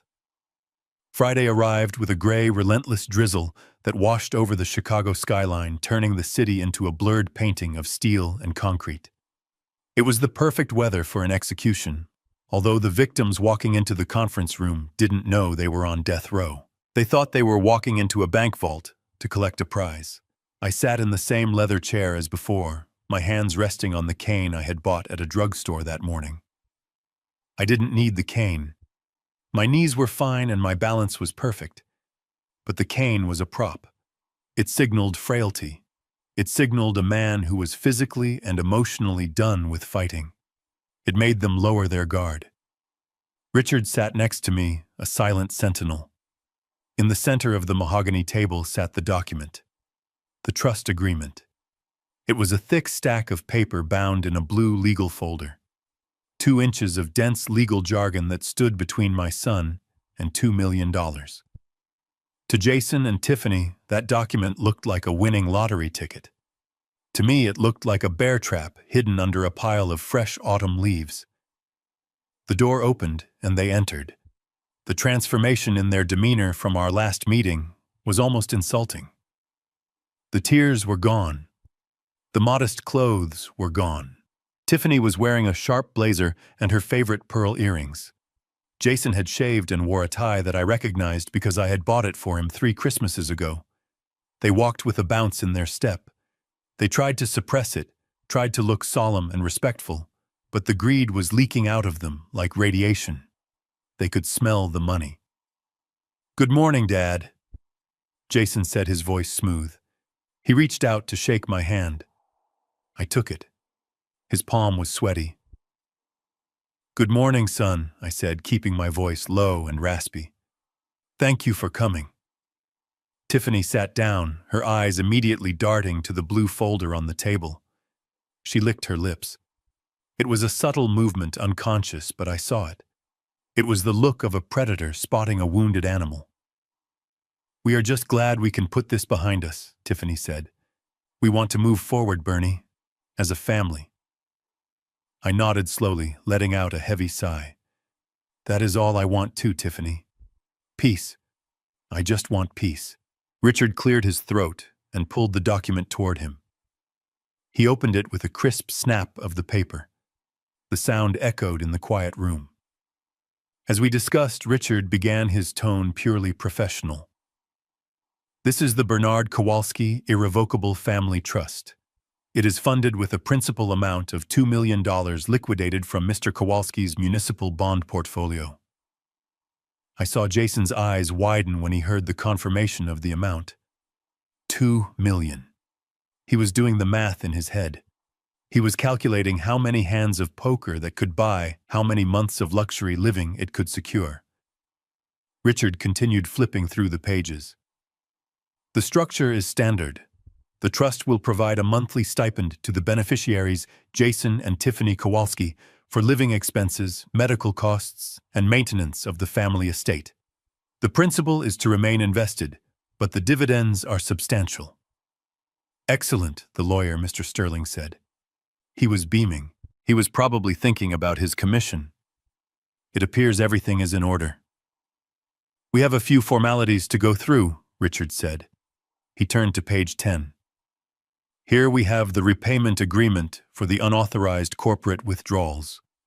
By signing this, you acknowledge the debt of $250,000 to Kowalski Construction to be repaid via deductions from your trust stipend over a period of 20 years. Jason waved his hand dismissively. Yes, yes. We agreed to that. Deduct whatever you need. He didn't care. He was getting free money. Paying back what he stole with money I was giving him didn't feel like a penalty to him. It felt like a wash. He was so eager to get to the signature page that he was barely listening to the terms of his own probation. Richard flipped through more pages. He talked about tax implications. He talked about trustee oversight. He talked about investment strategies. Jason and Tiffany were nodding their heads, bobbing like plastic dolls, saying yes to everything, understanding nothing. They were bored. They wanted the check. And finally Richard said, stopping at page 42. We have addendum B. I leaned forward slightly, resting my chin on my hands on top of the cane. This was the moment. This was the kill shot. Richard adjusted his glasses. This is the conduct clause. It is standard in trusts of this magnitude to protect the principal from misuse. It states that the beneficiaries must remain in good standing with the law. Tiffany laughed, a light tinkling sound. Well, we are certainly not planning on robbing any banks. Richard didn't smile. The clause specifies that if any beneficiary is convicted of a crime, misdemeanor, or felony against the grantor or his estate, their interest in the trust is immediately revoked. Furthermore, and this is important, if any past fraudulent financial activity, currently unknown to the grantor, is discovered after the execution of this document, the trust is voided retroactively, and the funds revert to a charitable remainder. It was a mouthful of legalese. It was designed to sound boring. It was designed to sound like boilerplate text that lawyers put in to bill extra hours. Jason looked at the page. The text was dense, single-spaced. He didn't read it. He glanced at the clock on the wall. He was probably thinking about lunch. Standard stuff, Jason said. Good standing. Got it. Where do we sign? My heart hammered against my ribs. He didn't ask what defined fraudulent activity. He didn't ask if the conduct included the things he had already done but hadn't confessed to yet. He assumed that because I was creating the trust, I had forgiven everything. He assumed the slate was wiped clean. He didn't realize that I wasn't wiping the slate clean. I was preserving the evidence in amber. Right here, Richard said, pointing to the line at the bottom of the page. And initials on each page, please. Jason picked up the pen. It was a heavy, expensive fountain pen. He uncapped it. The scratching sound of the nib on the paper was loud in the silence. Scratch, scratch, scratch. He signed his name, Jason Kowalski. Then he slid the document to Tiffany. She didn't hesitate. She didn't read a single word. She signed with a flourish, looping the T and the Y, as if she were signing an autograph. They pushed the document back to Richard.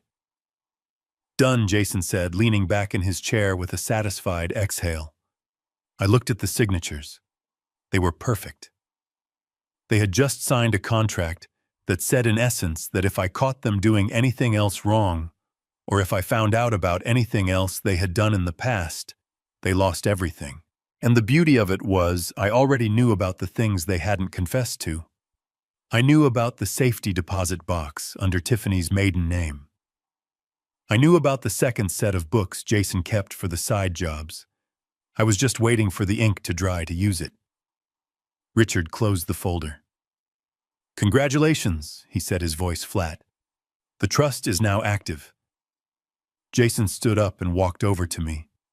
He put a hand on my shoulder. It felt heavy like a burden. Thanks, Dad, he said. You won't regret this. We are going to make you proud. I looked up at him. I looked into the eyes of the boy I had raised, the boy who had turned into a thief. I know, Jason, I said softly. I know exactly what you are going to do.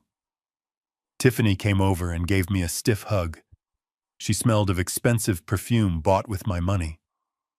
I will see you on Sunday for dinner, she asked. We can celebrate. I am not feeling up to dinner this week, I said, gripping the cane. I need to rest. I need to recover. Of course, she said, stepping back. Take all the time you need. We are here for you. They walked out of the room. Mr. Sterling shook hands with Richard and followed them. I heard them laughing in the hallway. I heard Jason say, "Drinks are on me." The door clicked shut. I sat there for a long moment. The silence of the room wrapped around me. I let the cane fall to the floor with a loud clatter. I sat up straight, the feebleness vanishing from my posture. I rolled my shoulders, releasing the tension I had been holding for an hour. I looked at Richard. He was already locking the blue folder into his briefcase. They didn't even read it, Richard said, shaking his head. They didn't read Addendum B. Greed blinds you, Richard, I said, standing up and walking to the window. When you are staring at the sun, you do not see the cliff you are walking toward. Richard snapped the locks on his briefcase. So what now? The trust is active. They have access to the first stipend next month. Now, I said, looking down at the street where Jason and Tiffany were emerging from the building, high-fiving each other on the sidewalk. Now we wait for them to get comfortable. We wait for them to spend a little money. We wait for them to think they are untouchable. I watched them get into a taxi. They looked so happy. They looked so victorious. And then I said, my voice dropping to a whisper that was colder than the Chicago wind we pull the rug. I turned back to Richard. Do you have the surveillance team ready for tonight? I asked. Richard nodded. They are parked outside the motel. They will follow them everywhere. Good, I said. Because Jason has money in his pocket now, and a gambler with money is a ticking time bomb. He won't be able to help himself. He will go to the casino, or he will call his bookie, or he will try to cover up one of the old messes he thinks I don't know about. I picked up my coat. The countdown has begun, Richard, I said. Let us go. I have a feeling tonight is going to be interesting. The witching hour is usually 3 in the morning, but in my house the demons arrived at 2:15. I was not asleep. Sleep has been a stranger to me ever since I realized my family was a nest of vipers. I was sitting in the dark of my study, the only light coming from the street lamp outside filtering through the heavy velvet curtains. I was waiting. Richard's surveillance team had tipped me off 2 hours ago. They told me Jason had left the motel in a rental car driving erratically, stopping at a bar known for hosting the kind of people who break kneecaps for a living, and then heading straight here. I knew he was coming. I knew why he was coming. The trust fund we had signed 3 days ago was a promise of future wealth, but Jason had present tense problems. Sharks do not care about future dividends. They care about blood in the water today. I heard the car roll up the driveway. He killed the engine before he reached the garage, trying to be stealthy. It was pathetic. I heard the crunch of gravel under tires, a sound as loud as a gunshot in the silence of the suburbs. Then came the footsteps, slow, hesitant creeping toward the back door. I sat perfectly still in my wingback leather chair. Across my lap lay my old Remington 870 shotgun. It was not loaded. I would never shoot my own son, no matter how much he deserved it. But Jason did not know it was empty. And fear is a much more powerful weapon than buckshot. I heard the jingle of keys. He was trying the back door leading to the mudroom. I heard the metal slide into the lock. Then the confusion. I heard him jiggle the handle. I heard him curse under his breath. He was using the key I had given him 10 years ago, the key to his childhood home. He did not know that key was now useless metal. He did not know that Mike the locksmith had turned this house into a fortress. He tried again harder this time, grinding the key against the tumblers. It refused to turn. Panic makes people stupid. If he had been thinking, he would have turned around and left. He would have realized that a changed lock meant I knew. But he wasn't thinking. He was desperate. I heard him move to the left toward the kitchen window. I knew that window. The latch was sticky. It was the weak point. Then came the sound I had been dreading. The crash. It wasn't a clean break. He must have used a rock from the garden, or maybe the tire iron. The glass shattered with a violence that made me flinch even though I expected it. The sound of shards hitting the tile floor echoed through the house. I stayed in the chair. I controlled my breathing. In, out, in, out. I heard him climbing through. I heard the grunt of exertion as he pulled himself over the sill. I heard his shoe crunch on the broken glass. He was inside. My son, the CEO of my company, the beneficiary of a $2 million trust, was now officially a burglar, a felon. He had just triggered the forfeiture clause of the document he hadn't bothered to read. The money was gone. The future was gone. But he didn't know that yet. He moved quickly now. He didn't go upstairs to the bedrooms. He came straight down the hallway toward the study. He knew exactly where the value was. He wasn't looking for cash. He knew I didn't keep large amounts of cash in the house anymore. He was coming for the display case. The door to the study eased open. A beam of light from a flashlight cut through the darkness, dancing across the bookshelves, the desk, the Persian rug. He didn't shine it in my corner. He was focused on the cabinet against the far wall. The cabinet that held my watch collection. I watched him in the shadows. He looked manic. He was sweating, his hair plastered to his forehead. He rushed to the cabinet and smashed the glass front with the butt of the flashlight. He didn't care about the noise anymore. He grabbed the Patek Philippe Calatrava first, then the vintage Rolex Submariner. Those two watches alone were worth $80,000 on the gray market. Enough to pay off a lot of debt. Enough to keep his legs intact. He was shoving them into his pockets, his hands shaking so badly he almost dropped the Rolex. He was muttering to himself, "Just get it. Just get it and go." I let him fill his pockets. I let him think he had succeeded. I let him turn around to leave. Then I reached out and clicked the switch on the brass lamp beside me. The light flooded the room, harsh and sudden. Jason froze. He spun around, his eyes wide, pupils dilated in terror. He saw me. He saw the cold look in my eyes. And then he saw the shotgun resting on my knees, the barrel pointed loosely in his direction. He made a sound that wasn't quite a scream. It was a strangled gasp of pure fear. He dropped the flashlight. It rolled across the floor, the beam spinning wildly before coming to rest against the desk. "Dad," he whispered. "Don't, please." I didn't move the gun. I didn't raise my voice. I spoke with the calm authority of a judge passing a death sentence. "Put them back," I said. Jason was trembling so violently, his teeth were chattering.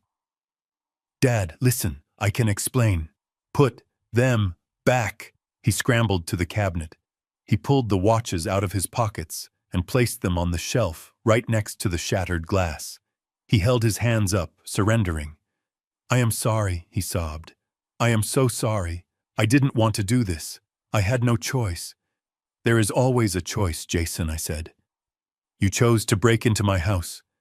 You chose to steal from me, again, after I gave you everything, after I signed the trust." "The trust isn't enough," he screamed, his control finally snapping. "They won't wait for the monthly stipend. They need the money now." "Who?" I asked. "Who owns you, Jason?"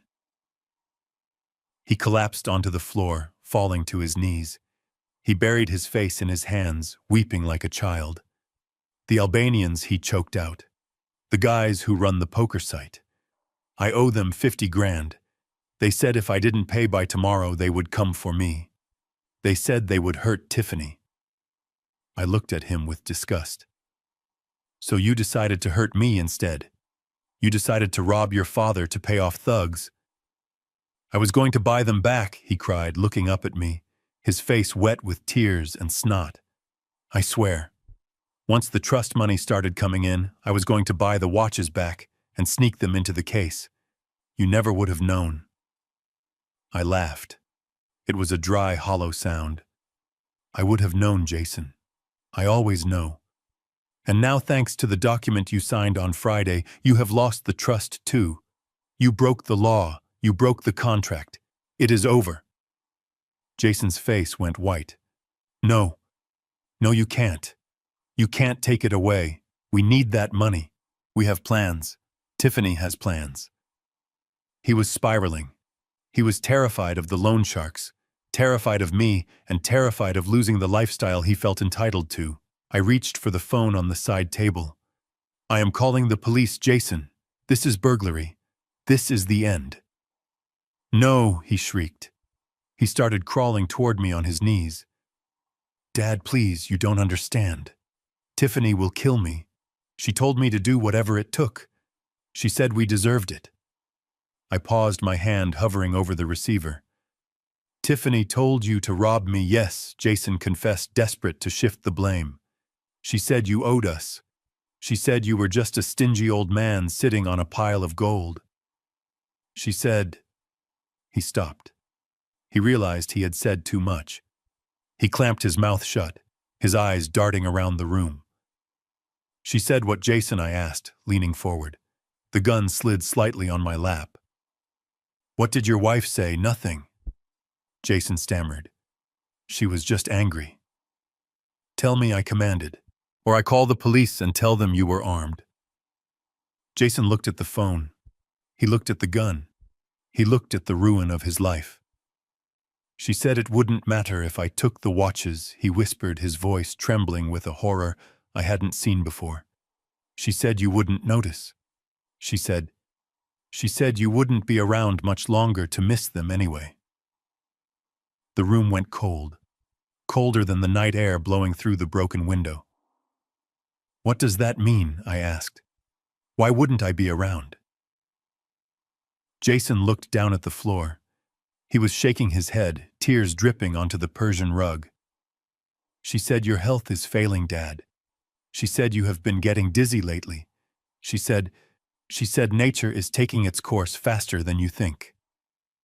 My hand froze on the phone. Dizzy. I had been getting dizzy. I had been having headaches.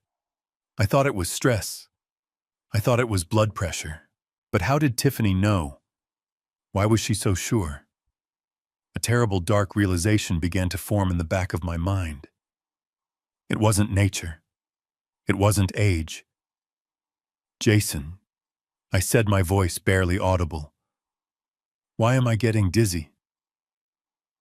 He didn't answer. He just sobbed. Jason, I roared, standing up, the shotgun clattering to the floor. What did she do? He looked up at me, and in his eyes I saw the truth that was far worse than theft. I saw the reflection of a murder. The soup, he whispered. It is in the soup. The words hung in the air like toxic smoke. It is in the soup. I looked at my son curled up on my Persian rug, sobbing into his hands. A minute ago he was a burglar. Now he was something far worse. The silence in the room was absolute. The wind howling through the broken window seemed to stop. The ticking of the grandfather clock in the hall seemed to slow down. I felt a cold sweat break out on the back of my neck, but this time I knew it was not just fear. It was the realization that the sickness I had been fighting for months was not natural. Stand up, I said. My voice was no longer the voice of a father. It was the voice of an interrogator. Jason shook his head, burying his face deeper into the carpet. I can't. I can't.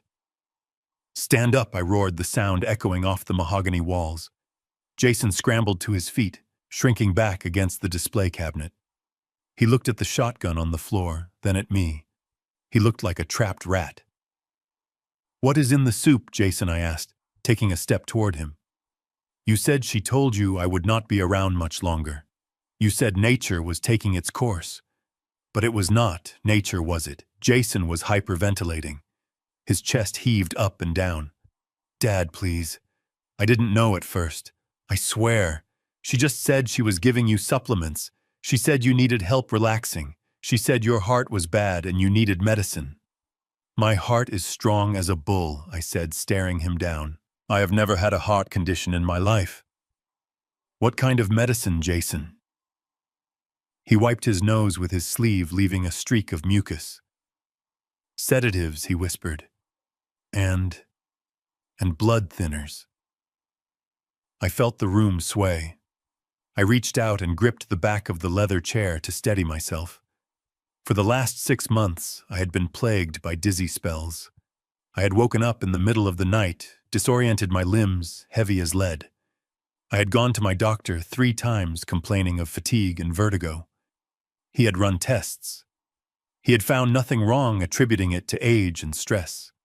He had told me to eat better. So I did. I ate the meals my loving daughter-in-law prepared for me. The tomato bisque, I said, the memory flooding back. Every Sunday.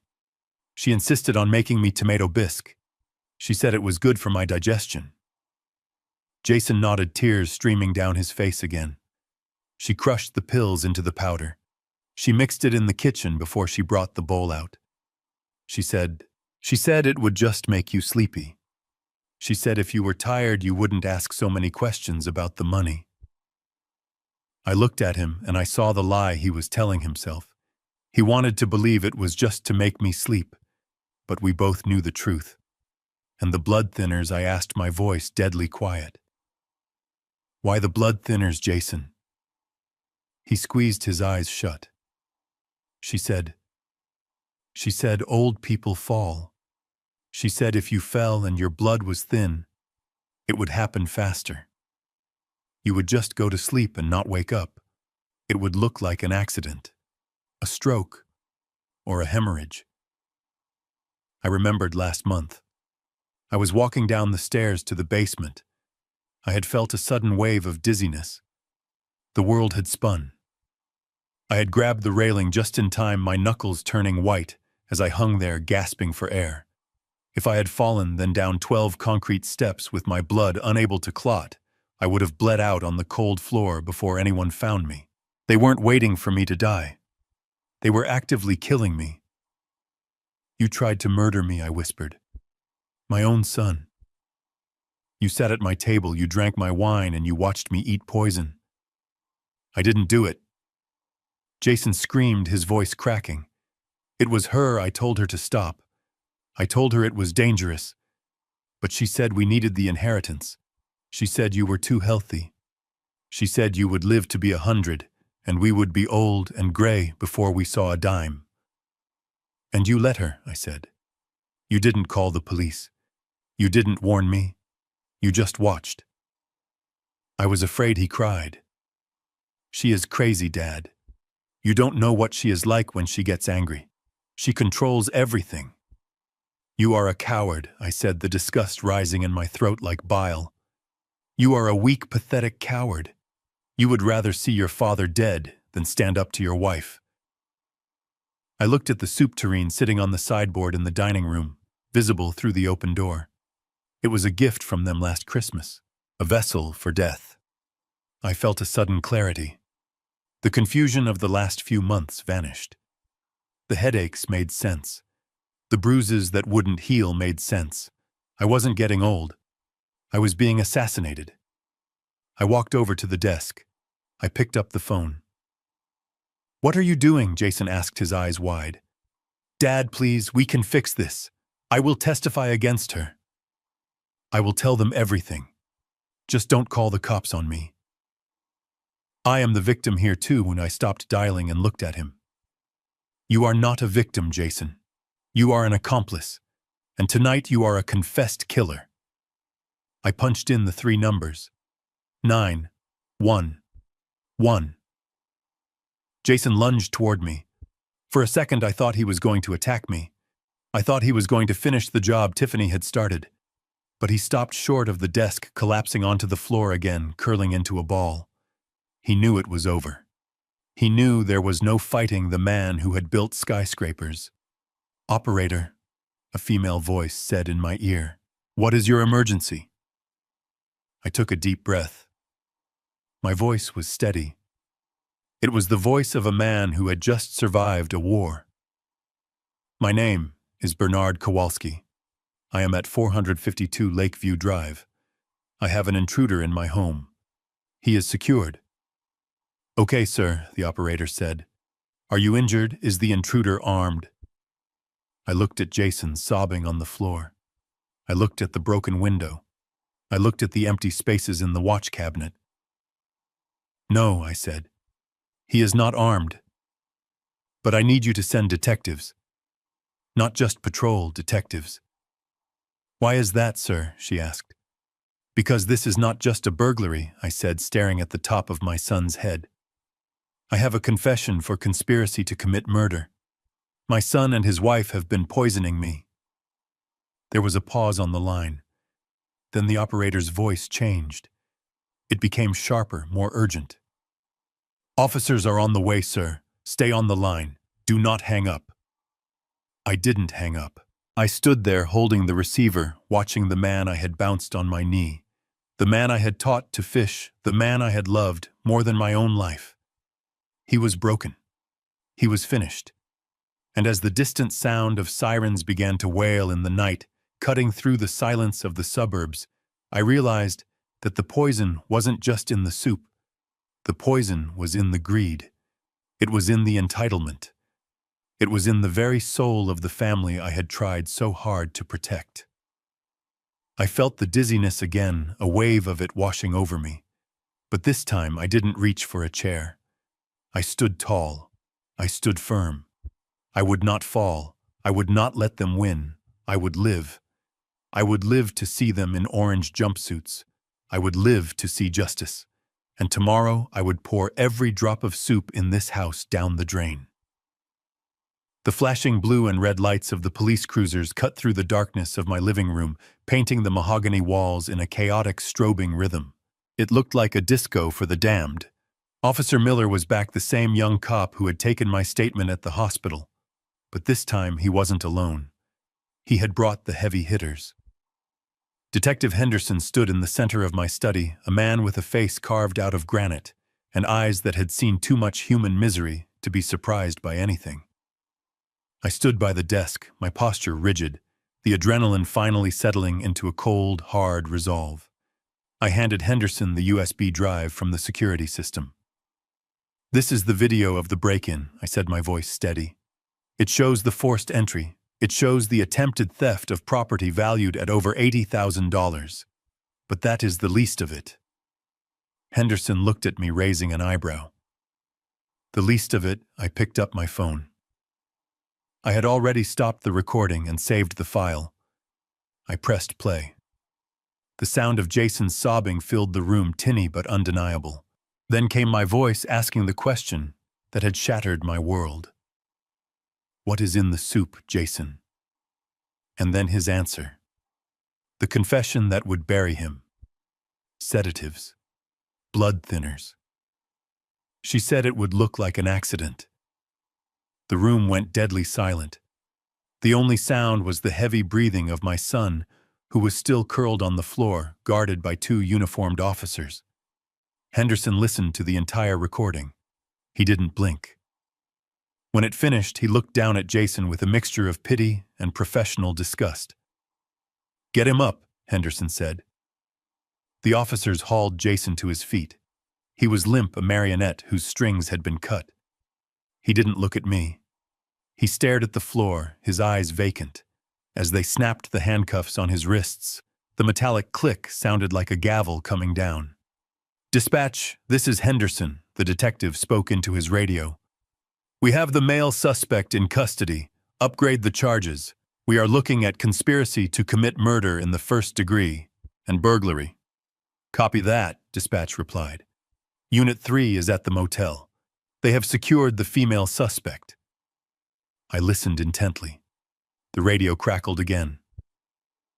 "Detective, you are going to want to hear this." We tossed the room. We found the stash in the bathroom vanity. We have multiple bottles of crushed pills, no labels. And we found a notebook. "A notebook?" Henderson asked. "Affirmative. It is a spiral-bound logbook. It is titled Dosage for Bernie. It lists dates, times, and amounts mixed into food.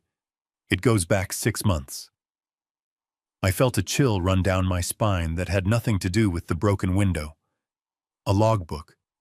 They hadn't just poisoned me. They had documented it. They had turned my murder into a science project. They had tracked the decline of my health with the same attention to detail that I used to track the foundation of a skyscraper. That book was not just evidence. It was pure evil bound in paper. "That is enough," Henderson said. "Bring her in." I watched them lead Jason out of the study. He shuffled past me, the smell of fear radiating off him. He paused for a fraction of a second, as if he wanted to say something, maybe ask for forgiveness, maybe beg for help one last time. But he saw my face. He saw the wall I had built. He kept walking. Richard arrived at the front door just as they were guiding Jason down the porch steps. My lawyer looked at the handcuffs, then at the police cars filling the driveway. He looked at me standing in the doorway, a solitary figure against the light of the hall. He didn't need to ask what had happened. The scene spoke for itself. I walked out onto the porch to meet him.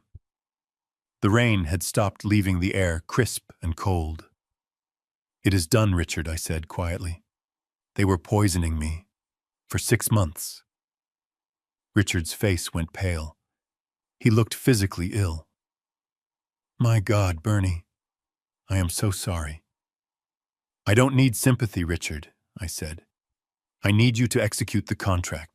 Richard nodded slowly, reaching into his jacket pocket for his phone. He understood.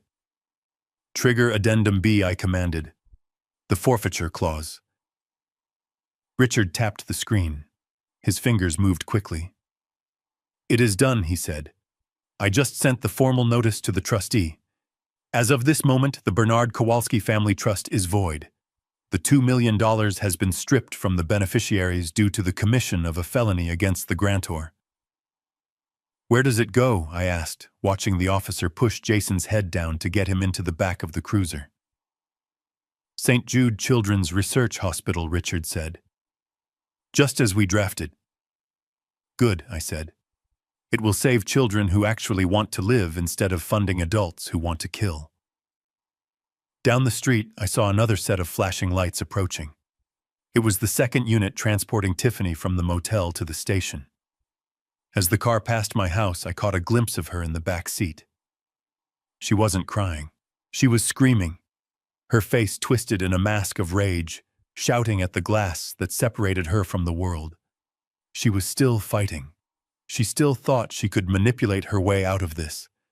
She didn't realize that her logbook had already sealed her fate.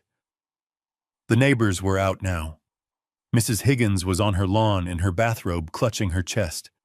The young couple from next door was peering through their blinds. They were witnessing the fall of the House of Kowalski.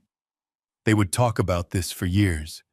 They would whisper about the old man and his ungrateful children. Let them talk. I watched the 2 police cars drive away, their taillights fading into the distance, taking with them the last toxic remnants of my life. I stood there for a long time. I checked my pulse. It was steady. I took a deep breath. My lungs were clear. I was alive.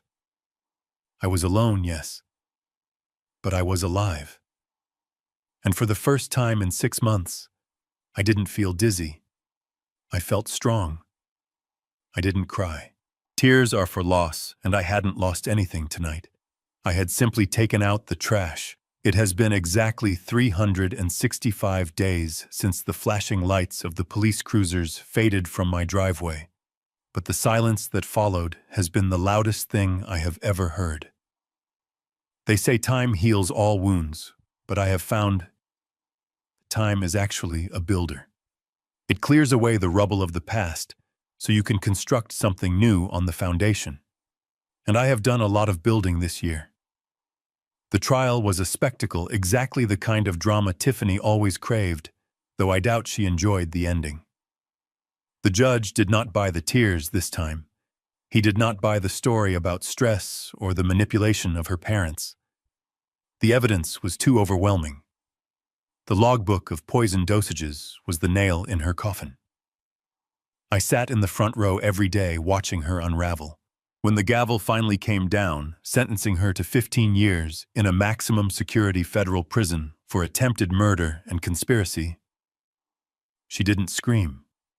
She just slumped in her chair, a hollow shell of the woman who thought she could outsmart a man who built skyscrapers. Jason was a different story. True to his nature, he folded under pressure. He cut a deal. He testified against his wife, spilling every secret, every plan, every whispered conversation about my death. He saved himself, or at least he tried to. The judge gave him 8 years. It was a mercy he did not deserve, but seeing him being led away in handcuffs, weeping not for his crimes, but for his fate, gave me no joy. It just gave me closure. He looked at me one last time before he disappeared through the side door. I didn't look away. I didn't wave. I just nodded. It was a nod that said goodbye to the son I thought I had, and goodbye to the criminal he had become. As for the Harrisons, Bob and Linda Karma arrived in the form of a tax audit. It turns out that hiding $600,000 in cash from a property sale is frowned upon by the IRS. They seized everything. The bank accounts, the hidden assets, and yes, that brand new $400,000 luxury RV. Last I heard, they are living in a rusted 20-year-old camper in a public parking lot on the outskirts of Tampa, surviving on Social Security and the pity of strangers. They wanted to live on the road. Now they have nowhere else to go. With the legal battles over, I turned my attention to the house. That beautiful Victorian mansion, the one I had poured my soul into, felt different now. It didn't feel like a home. It felt like a crime scene. Every corner held a ghost. The dining room where the glass was thrown, the study where the safe was scratched, the kitchen where the soup was mixed. I couldn't breathe there anymore, so I sold it. I didn't haggle. I didn't wait for this market to peak. I sold it to a young family who didn't know its history, a family that would fill it with new innocent memories. The check from the sale was substantial. Added to the liquidated bonds from the voided trust fund, I had more money than I could spend in 10 lifetimes.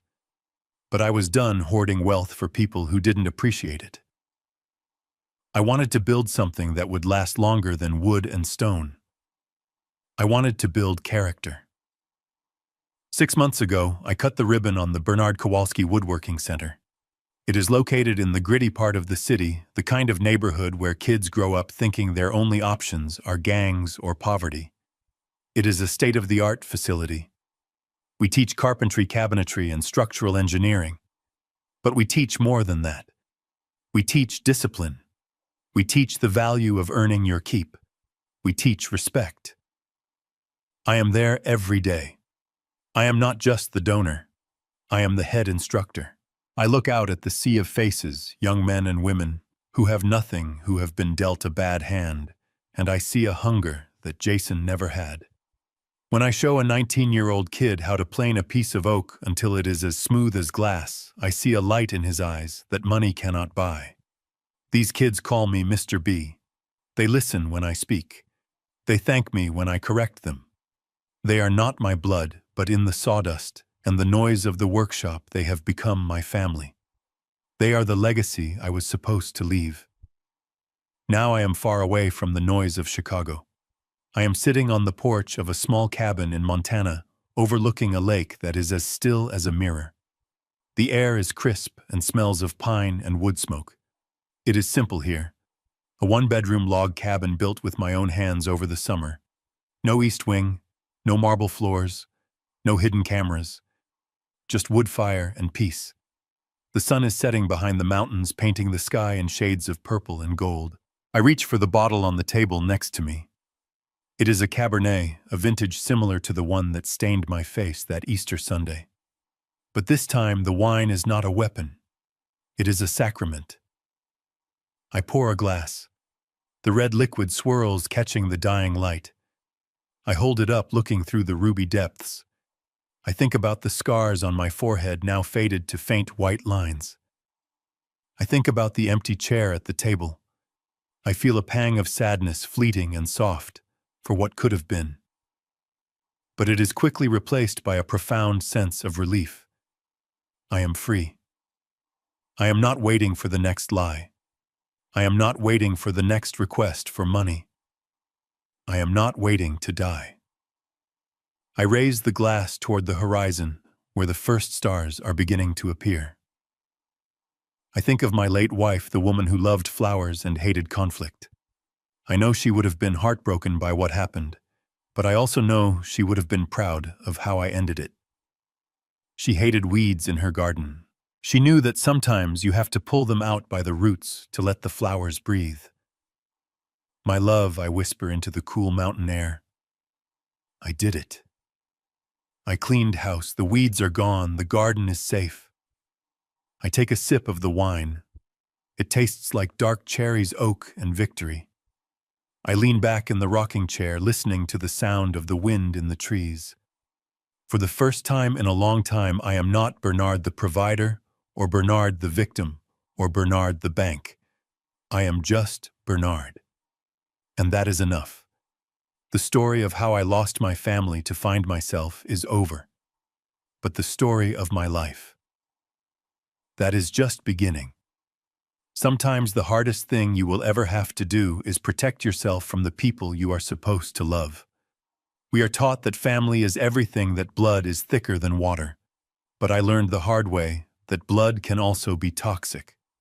You are not selfish for drawing a boundary. You are not a villain for closing your wallet to protect your soul. Real love does not demand, it does not steal, and it certainly does not poison. If you are sitting at a table where respect is no longer being served, do not be afraid to get up and walk away. You might lose your seat, but you will save your life. If this story resonated with you, if you have ever felt used or undervalued by those closest to you, please subscribe to the channel. Hit that like button and share this video with someone who needs to hear it. And tell me in the comments, have you ever had to make a tough choice to save your own peace? I've read every single one. Thank you for listening, and remember, you are the architect of your own dignity. Build it strong.